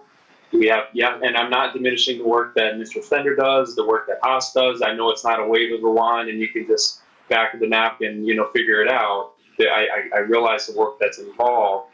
But again, I think we're better off as a town together proceeding as one project versus what feels like, and I know it's not, but what feels like and what's being perceived as sort of a piecemeal, let's do this part and then we want to go with the next, and we may get to it, we may not. I mean, I know the desire of this council wants to proceed with it, but who knows when we'll get to that next point. So I'll leave it at that. I could sleep better tonight if I know that my point of view was shared, and I know that there's many others that do and have been trying to raise those voices too. And so, I'll leave it at that. Okay. Do we need a motion, or are we just going to move on to the next item? Move on. All right, I'm good with that. So Stop 24 project. So that's been, the bid, of course, was accepted. And I believe work is going to start on that this fall. John, there's something about supervision of that project, though, that you're a little more familiar with than I am. That's just, so when Haas, at our last meeting, Bill was asking about engineering costs that were going to be above and beyond the bids that came in for the actual work on the project. He was very correct in saying that there are additional costs over and above that are part of the engineering portion, meaning the original contract had $6,000 worth of engineering costs for the documentation preparation and the bidding process and all that. So we're under obligation for that. as well. That also included some progress meetings through the project. There was what they call observation costs, which were part of that $20,000 that we were tossing around when we authorized the project to proceed after the bids. That $20,000 now basically included that $6 originally for the contracted engineering work on the project, but then there was also the observation costs. So what we're planning on doing, the observation costs, Haas has agreed, or I'm sorry, Global Engineering has agreed to reduce their participation in the observation based on the fact that I'll be around. I have construction expertise and can supervise the project. So they've agreed to say that if we're willing to, they'll enter into an agreement with us rather than another $12,000 worth of observation costs projected in their original estimates. They would just do a $6,000 not to exceed, meaning we'll only call on them when we need them for testing and that sort of thing. And I'll keep an eye on the project on behalf of the town. So that's a cost savings, so to speak, that'll reduce that original money that we were talking about in total for the project. Thank you, John. So it looks like they would like to have a contract signed basically stating that. Did you, I think you may not have seen it, John, but a contract got sent to me and you on email today. It looks like, I'm not sure. Isn't that part of new business then? Well, it's what's called a not to exceed. It's almost like a time and material sort of thing. That $6,000 cap with the understanding that they will only invoice for any meetings that we need them for or testing work that needs to happen. Yeah, I don't see that under new business. So I guess if we agree that's what we're going to do, I'm going to need to have somebody else sign that because I'm going to be leaving town early tomorrow morning. John, since you're involved in that, can you sign this? Well, no, you're not in town either, are you? I can do it. Yeah, I can do it. Okay. I can reach out. Okay. It is under new business. It is under new business? That's the On last the time. next page. Oh, I'm sorry. You're right. Okay. Never mind. Let's move on then. Oh, Bob, I have a question. We didn't talk about the town hall. Are we still closed? Yeah, I would anticipate we're not going to change the way we're doing things there. That would be my thought. Anybody have any other ideas? I vote for that. If they want to make an appointment to see Bill or Deanna, I think that's great, or the water department. Yeah. Keep it Okay. closed. Okay. Yeah, I think we're all comfortable with that. Perfect. Reeve Riley paving schedule. I'm out of town, so I can't speak to specifics, but I know that they planned to get started last week. The weather kicked it a little bit, and they've had some delivery issues with some of their materials. They may be working this week. I'm not sure because I'm not there, but they were going to start on the west end with their drainage structures first. Okay. And I know it's going from the west side of the town to the east side of town. Correct. Is that on the website in case people ask us? Bill, maybe you can help me out on that. The intent was to put a link to the schedule and the map documents. I hope that's happened, but I can't confirm. Don't worry. I mean, I'll check it out. Don't worry. I just wondered because I have people ask. Okay. The idea, Mayor, was we were going to have a link rather than just publish the first schedule because it changes by the week. So if that link hasn't been established yet, check with Meg and make sure that it does get established, and then the document will be revised as we move the project. Thank you. Next agenda, I proposed a golf cart ordinance. I think let's put that on the back burner, but Bill, let's leave it on the agenda under unfinished business. That's right. Tree ordinance, we've been here for an hour and 20 minutes. We've got a number of other things to talk about. I would propose we do the same thing with the tree ordinance. I agree. Okay. New business, Bolt for the Heart Race, September 27th. Bill, are you familiar with that one? Yeah, that's and Bob Sokowski knows about it, and it's the schedule is going to run. It's a combined between Michigan City and Long Beach, and Bob does not have a problem with it. It's a very good, apparently we've gotten two AEDs already, and we're and it can provide us with other the heart machines, right? Yeah. So yeah, so I think that there's nothing we need to do unless anybody's got a problem with it. But it's. Anybody have a problem with it? No. Stop 17 drainage. So I just got notified today that the borings were done at stop 17. So we are moving along with that. I don't know. Yeah, that's correct. We needed the borings to determine where the clay layer was, so we can decide if we're able to use dry wells and enough dry wells to accommodate that system instead of having the outfall that's currently there. So we're doing some engineering work. The borings were the precursor to that. I think it's in the claims. If it's not already, there will be an invoice coming through, but we already approved that expenditure, I think. Okay. Unless we need to approve it tonight, Bill can help me out on that. I don't know. Bill, are we good on that? I think so. No, I think we're good. Yeah. Okay. I mean, the contractor has registered and everything else. We had talked with him today and explained to him that obviously we will need a building permit for stuff that we're doing, but that's a no-fee building permit. So yeah. Okay. Sewer study, the whole town. I think we've agreed in principle that we should do an engineering study on sewering the rest of Long Beach. I think Haas and Associates has already done quite a lot of that work already. We're not anticipating that the engineering study should be terribly expensive. Do we have any estimate on that, John, of what it would cost? Yeah, he thought it would be somewhere south of 10,000 because of what he already had in the books, all the work they've already done. Again, as I mentioned, that colored map that you saw when Maurer was speaking about the Lakeshore Drive project and showed those drainage areas, some of that work was already done back 15 years ago. I mean, I guess I would make a motion that we go something, if we want to have a cap at 10,000 to proceed with the engineering study for the whole preliminary now.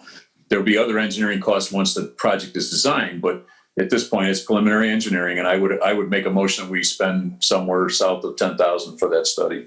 I'll second that motion. Any other discussion? One thing I'll mention is he thinks he can get it done within just a couple, 3-4 months. Okay. All in favor, say aye. Aye. Unanimous. Okay. Stormwater utility establishment. So we've got a number of issues with stormwater drainage all around town. Stop 17, but a lot of other places. Budget and finance, it was discussed. And basically, Carl, I'm going to turn this over to you because I think this is your area of expertise on a way that the town can generate some money so that we can hopefully keep ahead of this problem with stormwater drainage. Carl, go ahead. Yep, thanks, Bob.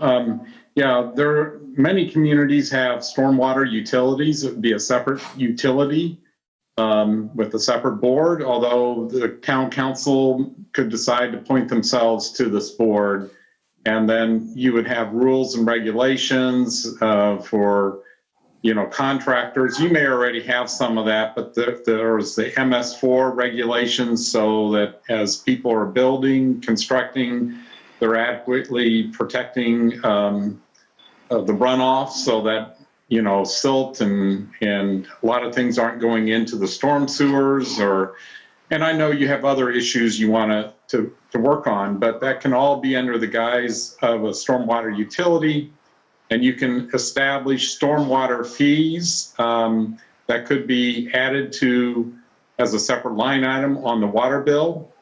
And again, since you're primarily a residential community, unless you want to base it on size of properties, so forth, it could be a very simple system, whether it's a 1 or 2 rate system that you would generate fees every month to generate revenues for making some of the repairs and other things that you would need to do for managing stormwater in the town that's going on. So I think the Finance Committee did ask me to pull up some ordinances that created a stormwater management utility, and I'm in the process of doing that, and hopefully we'll have that to the Budget and Finance Committee fairly soon.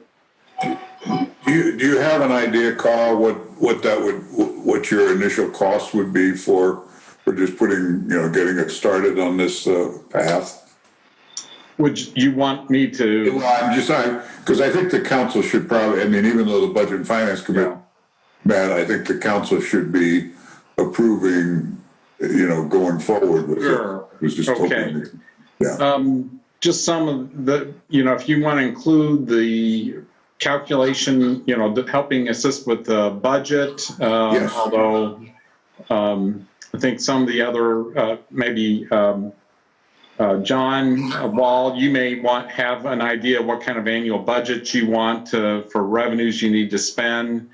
And then it's just really calculating the rates aren't going to be that difficult, but if you said somewhere between $2,500 and $4,500 just to cover some of the expenses for us to kind of pull this together. If we find that it's going to take a lot more, I'll definitely come back to you. But I think for what we're talking about, I can generate something pretty inexpensively. Could you, is somebody make a motion for that to proceed with this? Yeah, I'll tell you what, maybe a little background just real quickly.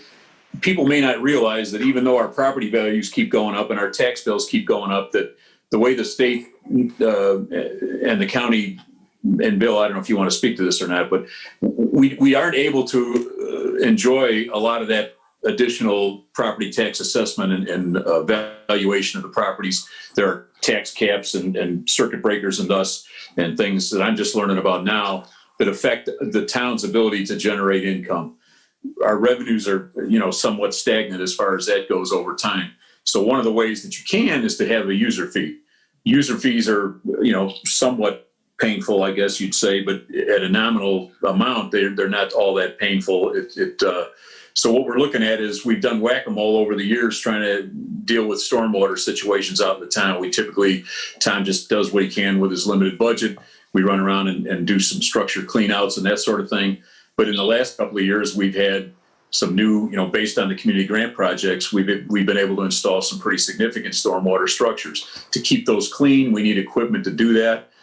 When people have, significant puddles outside their homes, we're not able to address it sometimes because of funding, or we have to do half measures because we don't have enough funds to handle those kinds of things. So that's basically the background behind why we think we need to do something like that. It would be a small nominal charge, by this new entity. I think we may not need a new entity as much as we could just appoint the town council to be the stormwater utility board. An awful lot of municipalities have this sort of thing. It gets kind of complicated when you're talking about big industrial properties and commercial properties, but we don't really have that situation. So I think we're just talking about a nominal, $10 a month or maybe less fee on a water bill, basically, to cover these sorts of things, so we can accumulate, some dollars to purchase equipment so that we can clean these new structures and keep them working, so that we don't wind up with puddles back where there used to be puddles after all this brand new work goes in, and then that we can address some of the other drainage issues, meaning puddles and that sort of thing, through the town. In addition, we may be able to use some of these funds for some of our lakeshore protection efforts in the future as well. I can't speak to this, John, but I'm assuming that if we have lots of puddles, it affects the paving. I mean, the paving lasts less long if we don't remediate the water. So that's exactly cost. Yep. I guess we need a motion. But there needs to be a motion, I think, to get Carl to get started on this. Yeah. We'll make that motion to have Carl start on this process. Do I hear a second? I'll second it, John Wall. Any other discussion? All in favor, say aye. Aye. Aye. Unanimous. Okay. Similar item. Next on the agenda is the bond anticipation note. As probably everybody's aware, stops 21 and 23 have significant erosion problems. We're in the process now of trying to arrange to do remediation there, hopefully with some sort of a revetment. I believe we're in the process of applying to the DNR and Army Corps. The delineation has been done. We're still waiting for that to come back. I think a survey has been done of the property.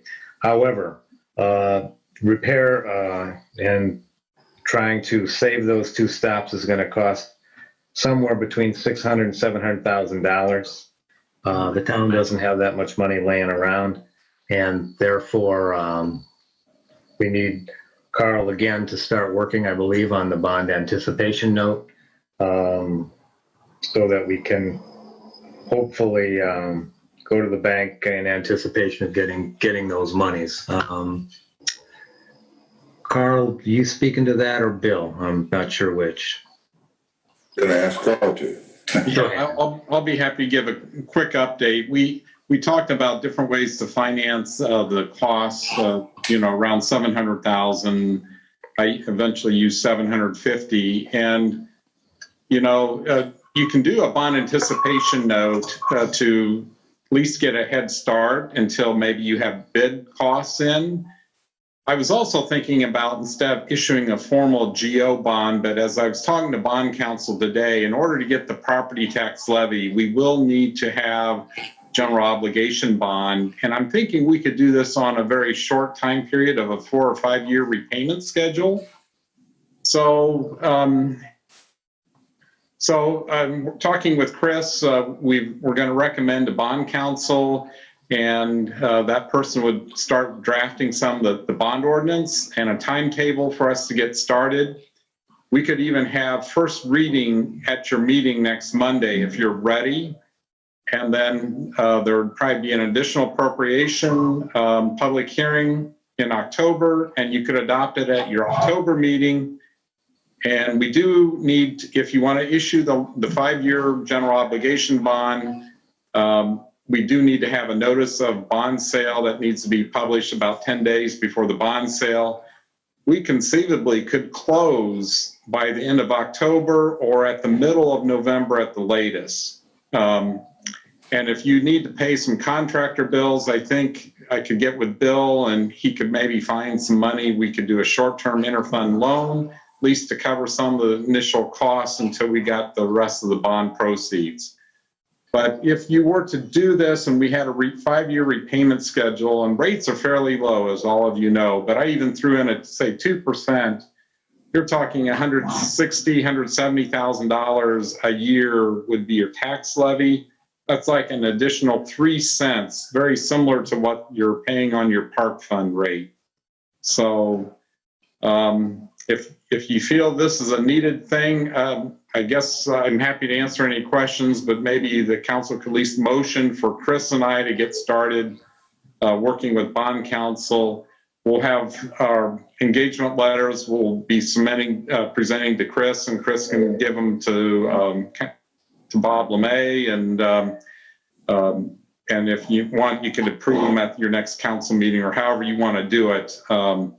We'll get those around very quickly, but we could probably get this thing done in about 60 days or so.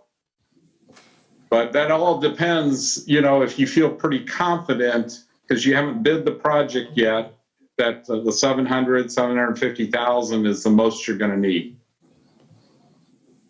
Just a question for those of you who met with the contractor and kind of just estimated the scope of work that's needed. Is there any concern? I guess a two-part question. Is there any concern that further if we start on this work sooner than later, that there's not some interim damage that's going to wipe out the work that we're doing now?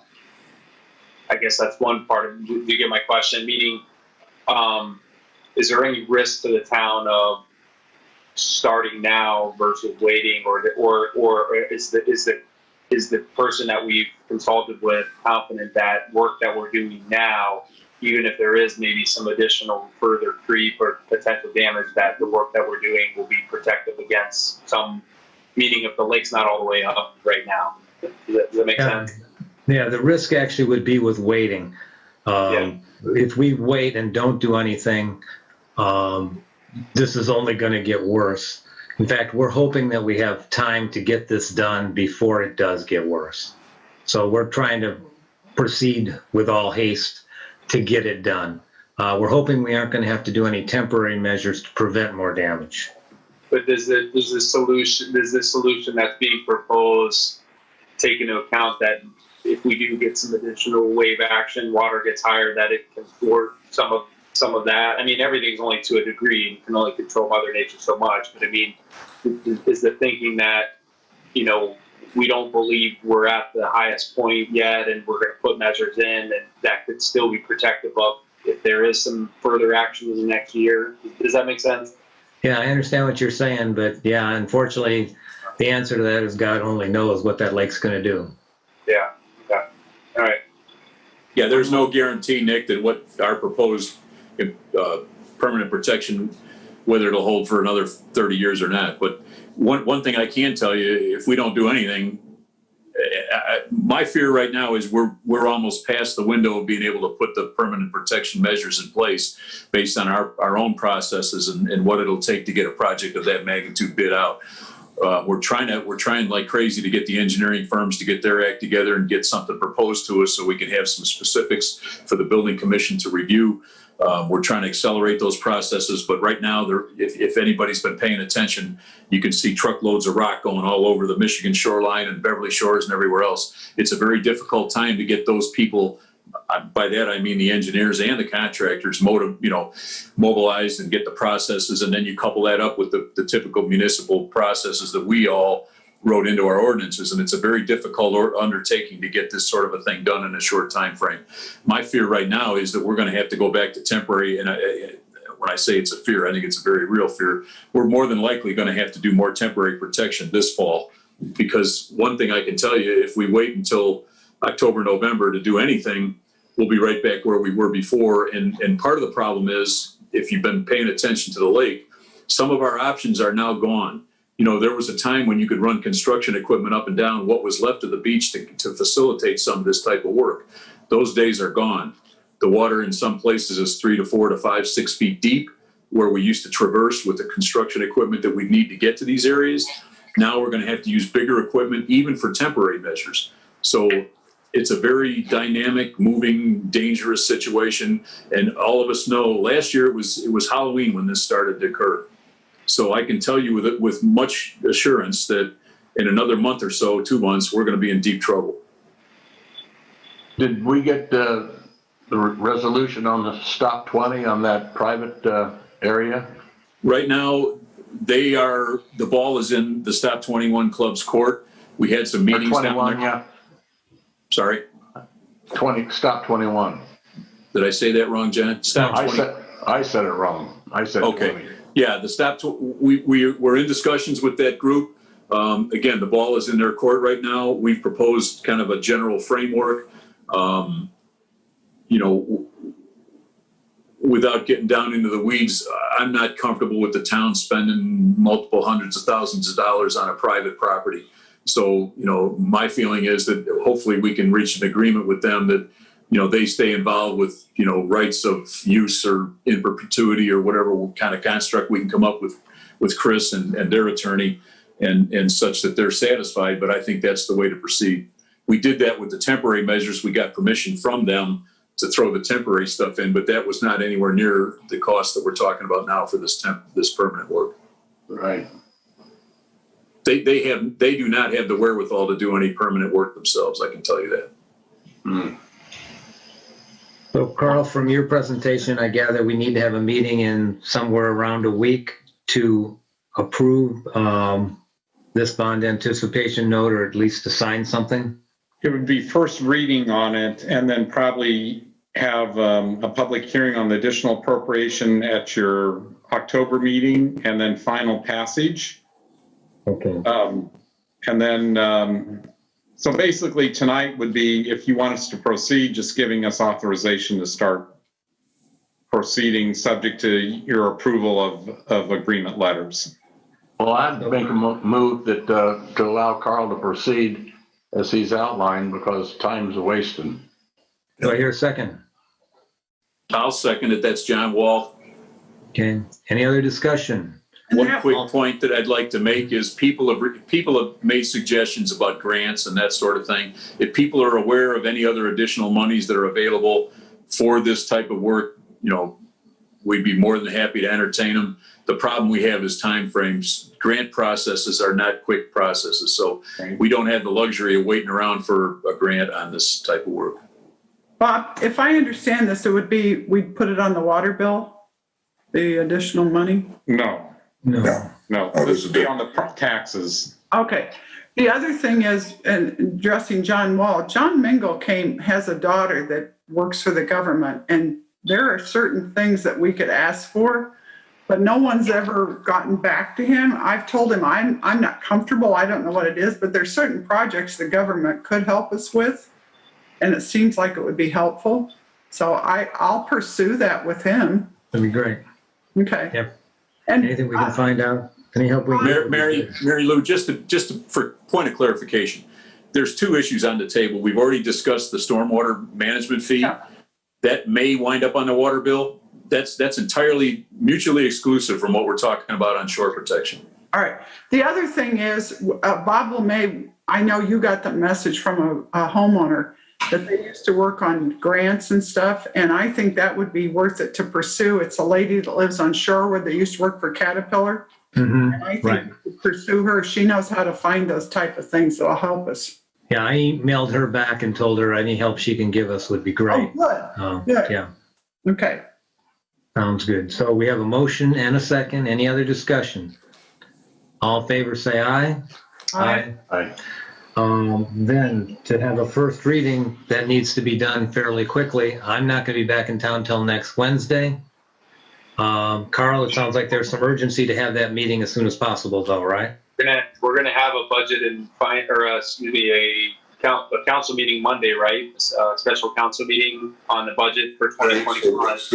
Oh, okay. It's the budget hearing, and are you saying, I can't remember, is this how long do we need to announce this for a hearing, Carl?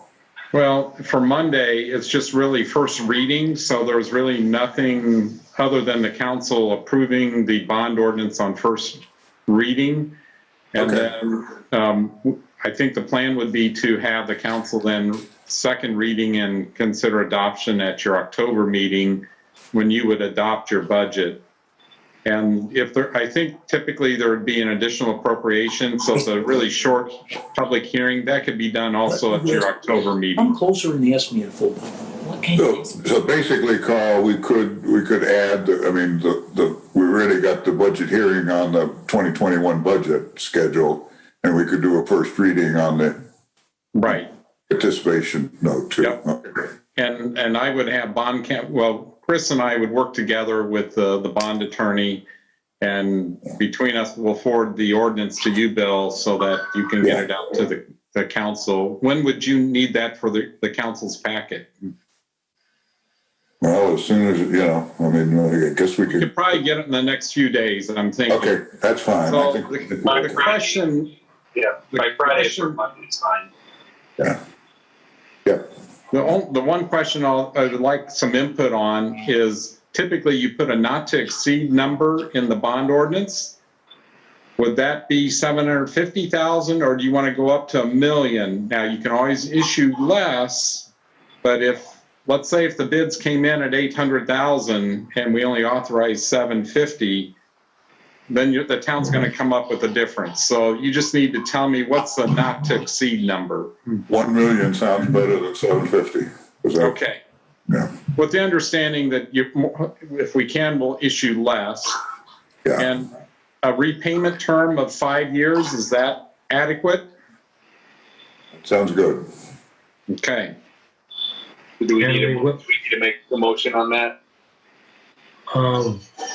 I think that's going to be, that motion will come on Monday's meeting, correct, Carl? Right. I think you just made a motion for us to proceed, I believe, to get started on getting documents and everything. And we will have a quorum on Monday's meeting. Mary Lou, John Coker. Mary Lou and Nick and John Coker have signed on.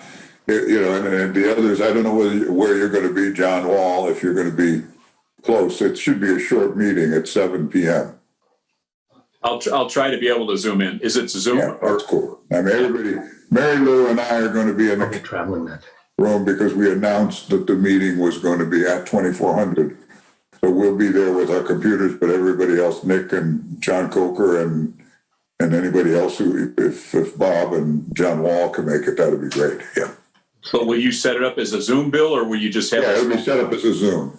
It's already on the calendar. It's listed as the hearing, the budget hearing. Yeah, yeah. I'll be on my motorcycle, John.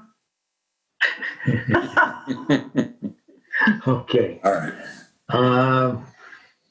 Next, short-term rentals. The town continues to have a problem with short-term rentals. I spoke with a company called Granicus. And what they do is they help communities keep track of short-term rentals. They do it mostly for communities trying to collect taxes on short-term rentals, but they also do it for communities trying to prevent short-term rentals like Long Beach. They actually did a study on Long Beach. They used their program. Can you shut that door, sweetie?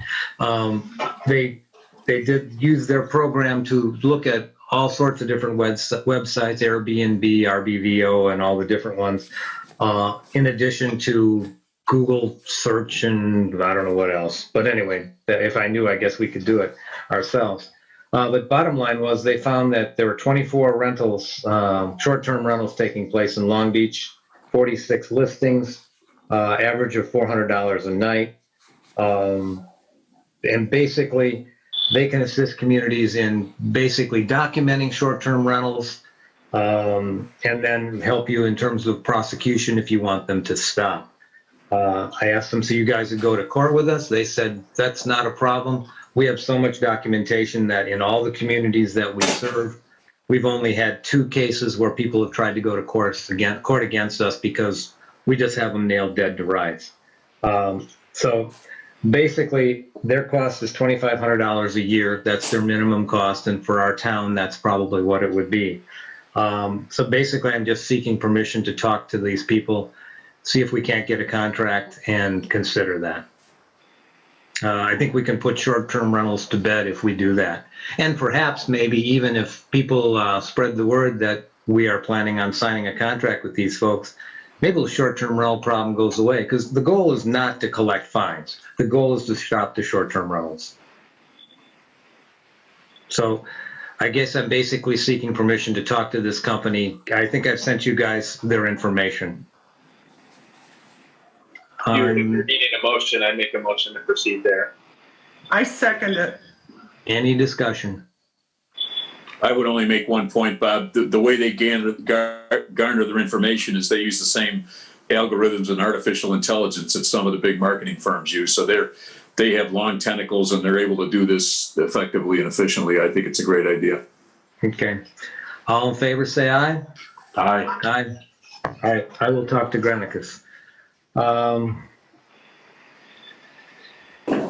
So we need to arrange for the town council to conduct interviews of the candidates for the police chief position. Do we want to arrange a time tonight? Mary Lou, you've been kind of arranging interviews. What are your thoughts on that? I can do that if you tell me what's a good day. The question, the thing to really decide is, do you want to do it in person or do you want to do it via Zoom? Obviously, the interview is, I mean, it's a pretty important role for the town long term. I mean, John and I had the opportunity to interview both candidates in person. So I know, speak for myself, I'd be comfortable with a Zoom, but I think obviously for a position like this, I think it'd be preferred to do an in-person interview with these candidates. But that to me, that's the deciding factor of, do you want to do it via Zoom or not? If we do it Zoom, we can make the interview happen probably sooner. But if you can't, if Bob, for example, you're not available until you get back for either a Zoom or an in-person, then it's moved and we just do in-person when you get back. Yeah, I'll be back next Wednesday, and I think we could probably have those interviews. We could use the setup we have in the gym. And then you and John, who've already, and Mary Lou, have you also been involved in the interviews? You have, haven't you? Well, as part of the human resource, all we did was screen them. Okay, I will yeah. be gone Wednesday and Thursday, but I can set up interviews and, Could we offline just via email send available dates to Mary Lou? Would that be acceptable? I think that'd be fine. yeah. And do you Yeah. want them in the school, the old school? I think so. In the gym, we can social distance there real easily. Okay. And now, do we have to post that? Is that a special meeting? No, that would be, we do need to post it as an executive meeting. So Bill, could we post that? We can, Yeah, you have so to we have give to me do the it far dates, enough in but yeah, advance. we'll post it, yeah. Okay. So it'd be So an give me- executive meeting. Yeah, just give me some heads up and I'll get them scheduled and I don't think it'll be a problem. Is the gym already set up with tables and chairs? Yes. Yeah. Okay, Yeah. So we're good on that. I can do that. Yeah, but we Okay. just still need 48 hours notice, so even though it's not to be attended by the public, we just need to announce the meeting. Okay. Yeah. Good with that. Next on the agenda. So we are going to be conducting interviews to interview candidates for the chief of police position. The recommendation from the HR committee was to hire a firm called New Focus to investigate what neighboring and similar communities to ours are paying their police chief. I think I have Mike Konozak on here who can talk about that. Mike, you still there? There you are. Yeah, I'm here. Can you hear me? Yep. Yeah, so New Focus, who made a presentation to us several months ago, is a human resource company that does various services for actually several communities in Indiana. And they can do a market survey to look at similar sized communities as Long Beach and determine what those towns are paying for the chief marshal position. What they do now, you say, well, why don't we just go out into the public online and look at all the different reports that are out there about surveys?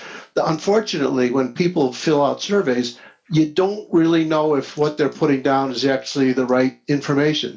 Some people put down straight time, some people put down straight time plus overtime. And so the reason for doing a survey like this is they actually call the towns that we recommend and confirm that this is salary or this is hourly, this is overtime.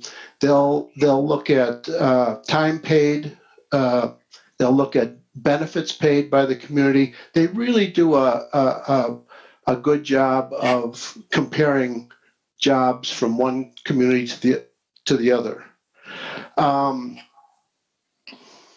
So that's the fairest way, not fairest, but it's the most accurate way of getting this information.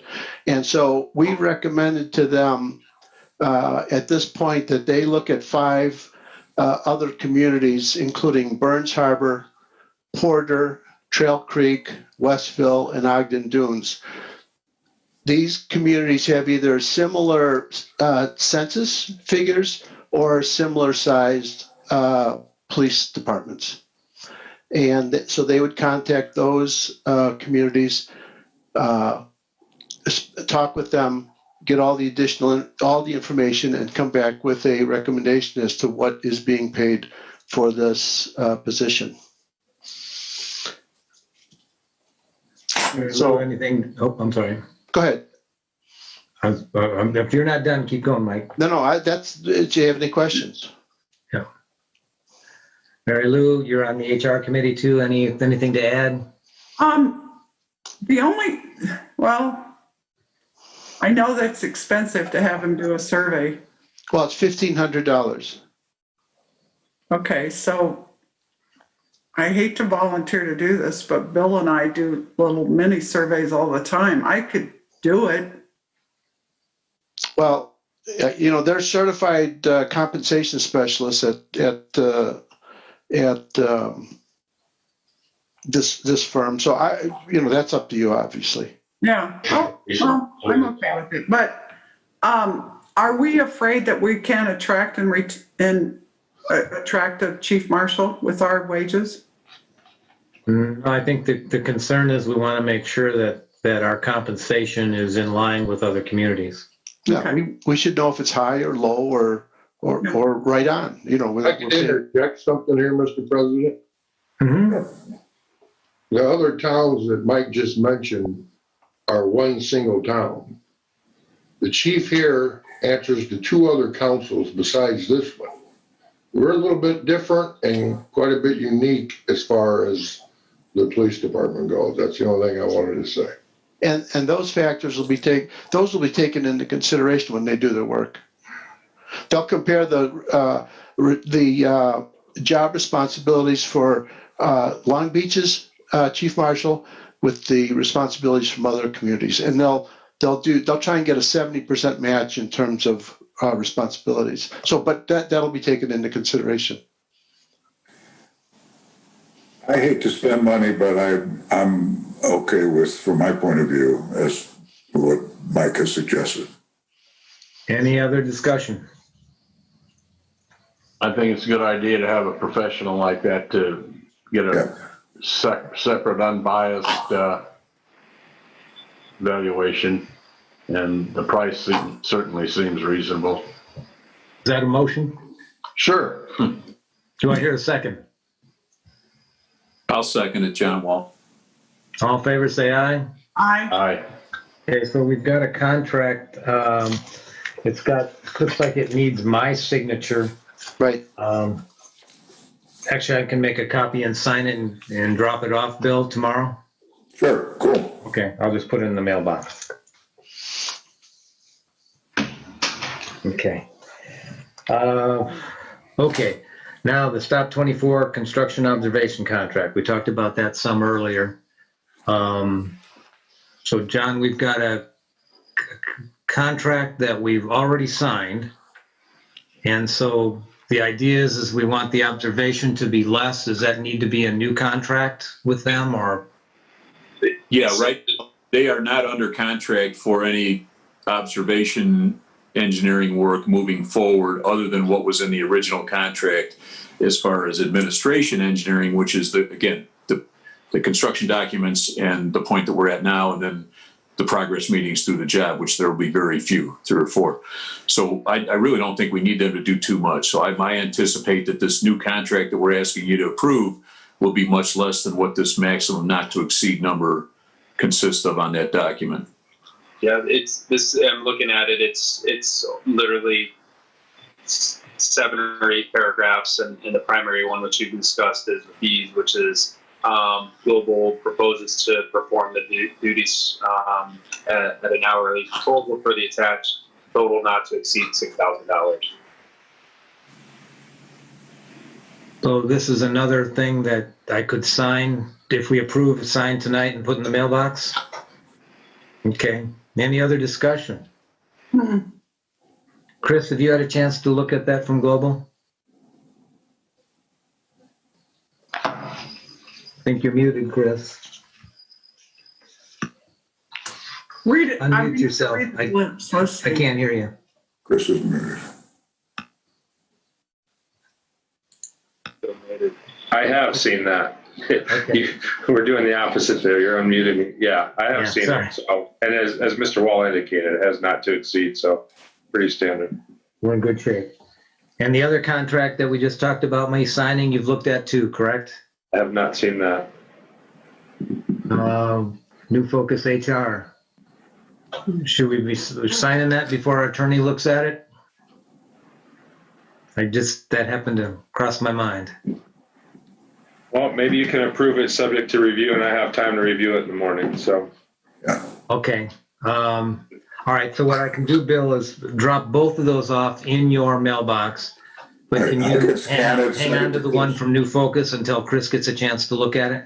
Exactly. We won't send it to them till they. Sounds good. And Bill, will you send me a copy tomorrow? Just scan an email or fax, and I'll I get it. shall. Thank you, I sir. will. Okay. All right. So I think we have a motion, a second for the global engineering. I don't know that we approved it though. All in favor, say aye. Aye. All right, unanimous. Okay. Public comments. Anybody wants to make a public comment, raise your hand. Mr. Rivsey.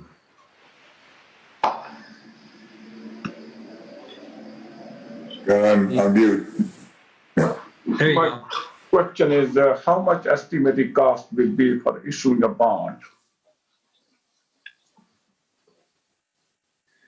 Do we still have Carl on here?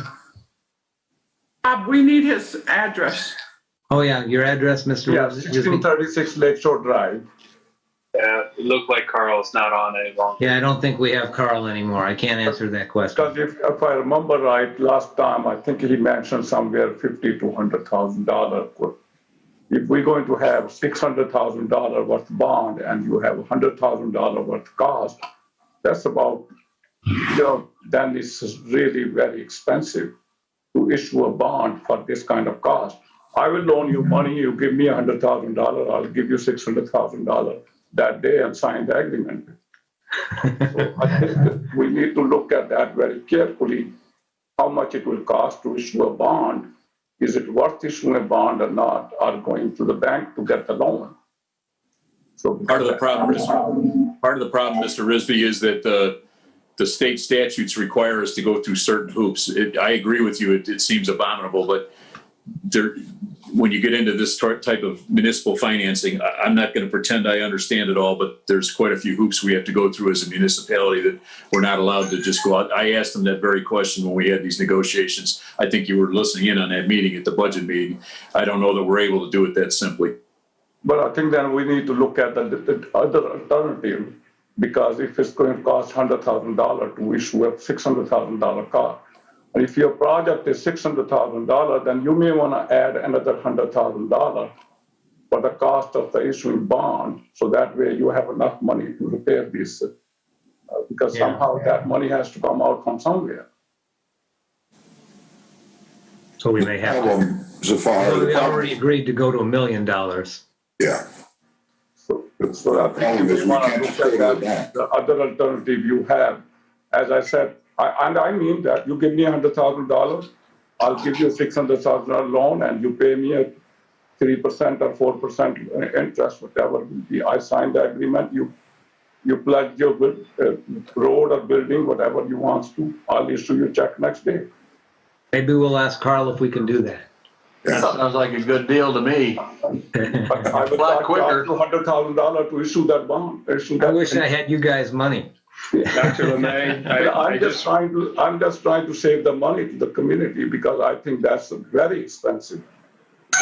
Yes, Chris. I just want to clarify, I was able to verify with Carl that the approximate estimate is between 50 and 60,000. So $60,000 is still a lot of money, but if that's what you need, but I think you should know what exactly it's costing you to issue. Yeah, and I think that was a pretty good estimate for that. And as he indicated, the keeping it under $1 million is the threshold, because otherwise then you're much more involved in trying to get rated, and a way bigger endeavor from a cost perspective. So $1 million or less is the threshold, and 60,000 is a pretty good estimate. And the second question, I think earlier Nick mentioned about the sewerage system. My only concern is that the Lakeshore Drive will be paying for all that sewerage and capital expenses. Later on, you connect somebody else, and they will be getting free flow of that water through the sewerage system, and the Lakeshore people are paying their money.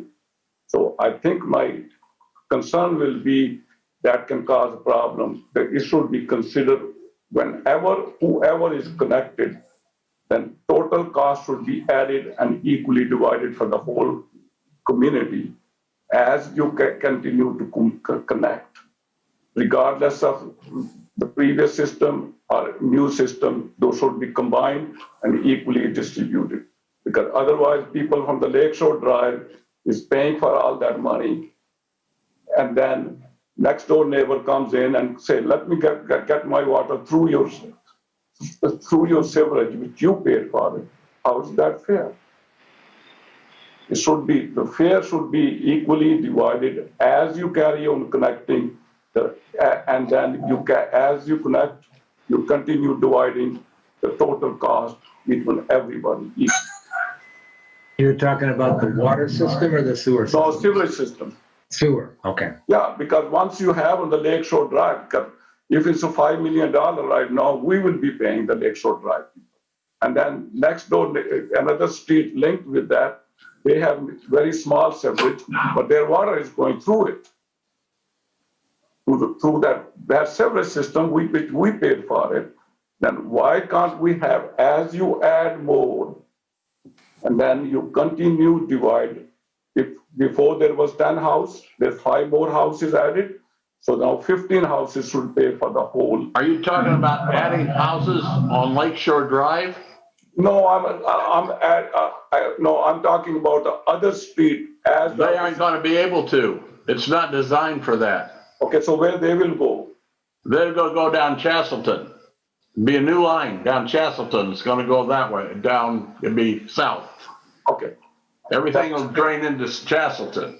I'd like to further clarify, Mr. Risby, that if you talk to the engineering firm, if you recall Mr. Mauer's comments the other night at the hearing, if we sewer the rest of the town, it will not attach to that system. That Lakeshore Drive system is wholly separate from what will happen when we sewer the rest of the town. There may be an interface, but there will all the sewage from the rest of the town, just as John has spoken about. There will be lift stations that push that out at Carwick and at Moore Road. The Lakeshore Drive owners are not being burdened with additional costs to handle any sewage from the rest of the town. Okay, great. Then I don't have any objection. I think we should do it right away. All right, any other I want to public borrow comment? the money from him. And you check and see if that 40 to 60,000 is enough. Would you take less than 100,000 though? Maybe it's 50, 55. You give me $100,000 down tomorrow. I'll write you a check. That'll be quicker. Hand up. Where is it? Bob has his It's hand up. me. I'm sorry, Bob. Go ahead. That's okay. I see Nancy McGady is still online here, and I'm not going to get a chance to go talk to her after the meeting. I just wanted to wish my condolences on the loss of Glenn. Thank you. We're all agreed. Amen.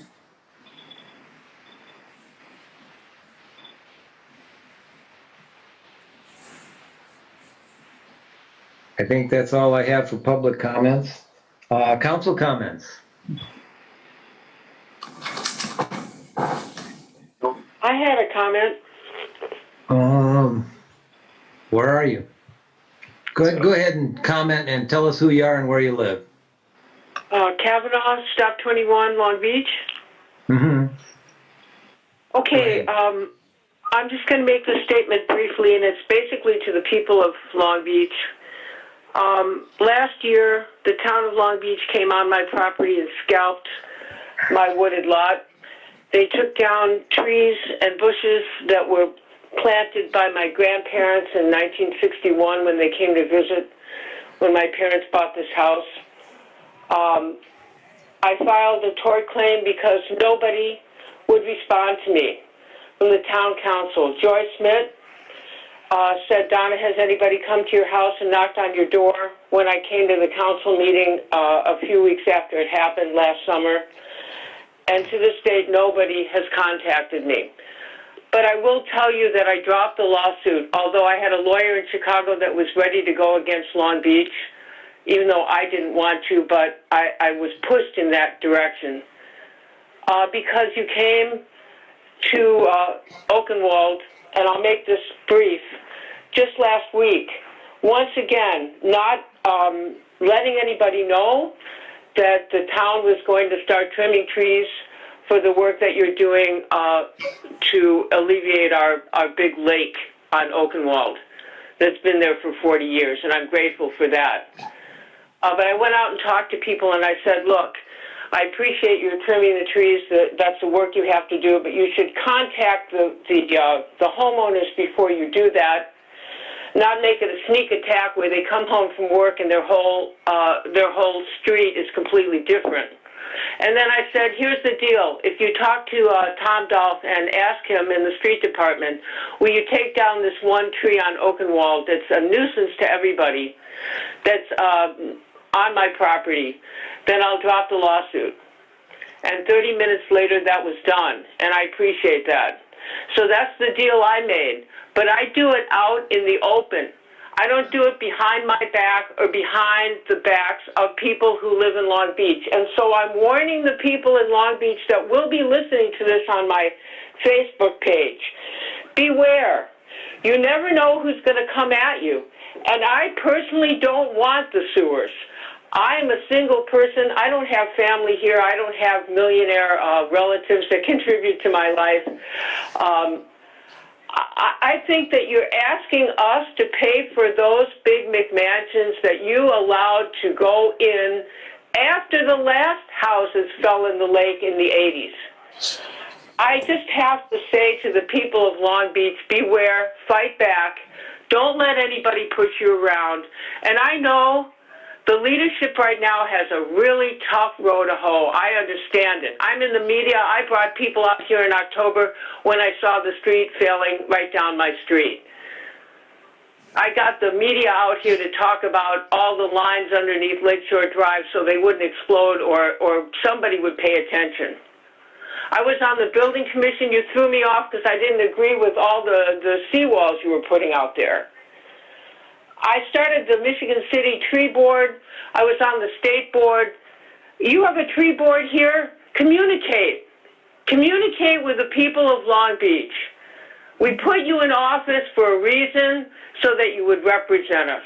And that's all I have to say to the people of Long Beach. Wake up, beware, and fight back. Thank you. Can I make a quick? Can I make a quick counter to some of those comments? Sure, John. Donna, when trees need to be trimmed because they're encroaching or they're a safety risk on the town's right of way, they have to be dealt with. Sometimes we have the luxury of knocking on doors and asking for permission. Really, we don't need permission when they're on the right of way, by the way. And people don't understand where the right of way is. But right now, I will tell you that most of the work that you're talking about has to be accomplished in order to do the sewer work that we're talking about. So there was no subterfuge, there was no underhanded anything, as far as I know of, in the last couple of months, relative to the work that needs to be done to do the street work in front of your house. I can't speak to what went on last summer or 5 years ago, but I will tell you that there are times when we have to do emergency tree work because there's dangerous situations out there. We don't want somebody to get hurt. If there was some subsequent damage that occurred, and that's what I understand happened to you, that some bushes were damaged or something that you weren't pleased with. And my understanding is Tom came out and talked to you about it. So you've tried to paint with an awful broad brush here. I will tell you that this administration, the people that I share the town council seats with, have no intention of not communicating with anybody in the town. We're trying to do the best thing that we can every time we have one of these situations arise. I think you're just a little overly sensitive about this issue about the trees. We try to do the right thing, and I think you'll find we'll continue to do that. And Bob, just to build on that, I find the street department, if I'm out walking in the morning and when we had storms and I send a picture to Tom and Brent, they're on it. And the other thing is, we don't have year-round people here. So when they trim the trees, I believe, John Wall, to also preserve the roads, because if not, they get too much shade on them. Right? That's what Tom kind of told me. So we're going to be out trimming because we can't have too much shade on some of these roads because of the other things that are going on.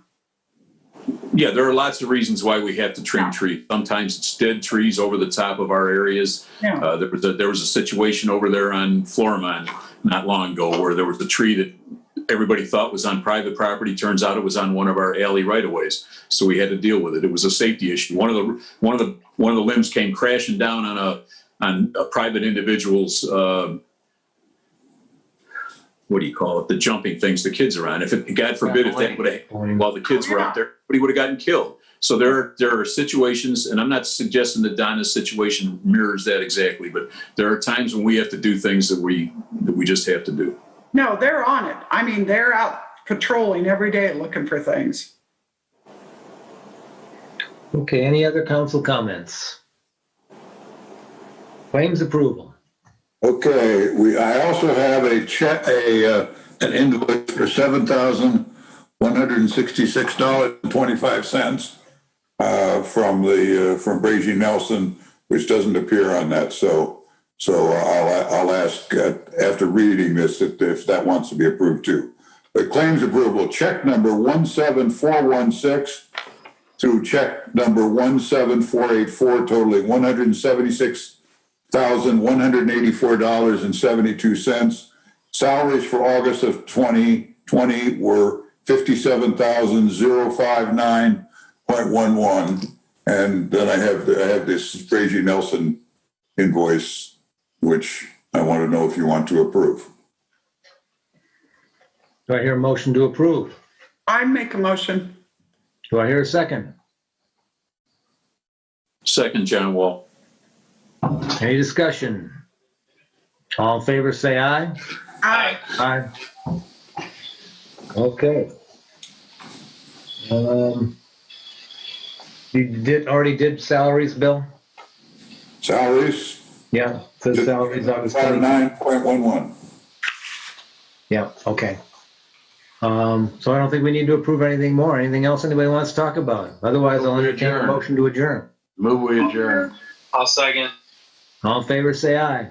Aye. Thank you. Aye. Good night, everybody. Good night.